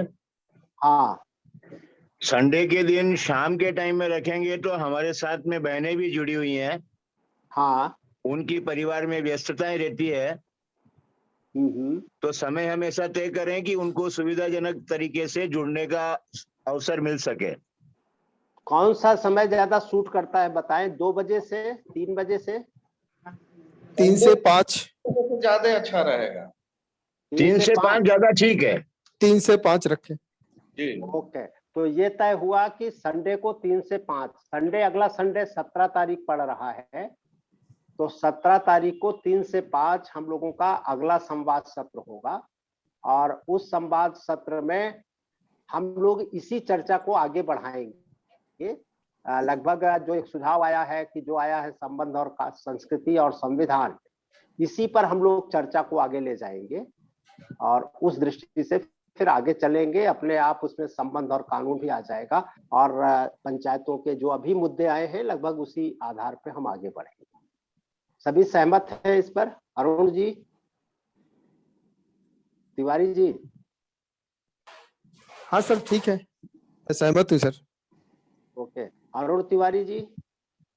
मेरा कहना है इसको ये थोड़ा बहुत ज्यादा विस्तारित हो गया संबंध और कानून पे, फिर उसकी विवेचना पे जाने के बजाय हम इसको थोड़ा सा और छोटा करें विषय को, और संवैधानिक पंचायत और सांस्कृतिक पंचायत, इनकी खूबियां, इनको जमीन में उतारने के बाधक तत्व और समाधान, यदि इसको लिस्टिंग करके इस पर डिस्कशन करें तो थोड़ा सा एक तरह से विषय स्पेसिफिक हो जाएगा, तो अच्छा हो।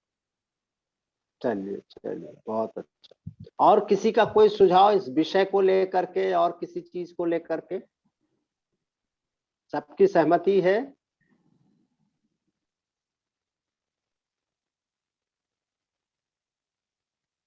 सहमति है सर। हाँ मीता जी, आपका सुझाव। मीता जी यहाँ जो प्रशासनिक अकादमी है उत्तराखंड की, उसमें फैकल्टी मेंबर रही हैं, अभी रिटायर हो गई है मीता जी। जी सर, ठीक है सर, ठीक है, ये टाइम भी सूट कर रहा है और विषय भी ठीक है। जी चलिए। सुरेश पांडे जी कुछ बोलना चाहते हैं शायद। सुरेश पांडे जी लास्ट में। सुरेश पांडे जी प्रशिक्षक हैं, बहुत सीनियर प्रशिक्षक हैं। राय साहब भी हैं कि राय साहब नहीं है? हाँ सुरेश जी कुछ कहना है? सुरेश जी नहीं, बढ़िया है सर, बाकी बहुत ही अच्छा है। टाइमिंग की जो बात थी संडे को, तो सभी की सहमति है, बिल्कुल ठीक है टाइमिंग से। ओके चलिए, मेरे ख्याल से इस पे अब समापन किया जाए इसको शायद ना। जी सर। चलिए, सभी साथियों को बहुत बहुत धन्यवाद। बहुत कम समय में और बड़े उसमें सारे लोग आए और ये रहे। मैं ओम प्रकाश तिवारी जी से चाहेंगे कि वो सबको धन्यवाद ज्ञापित करें। ओम प्रकाश तिवारी जी। मैं सबसे पहले तो प्राण जी आपका बहुत बहुत धन्यवाद करना चाहूँगा।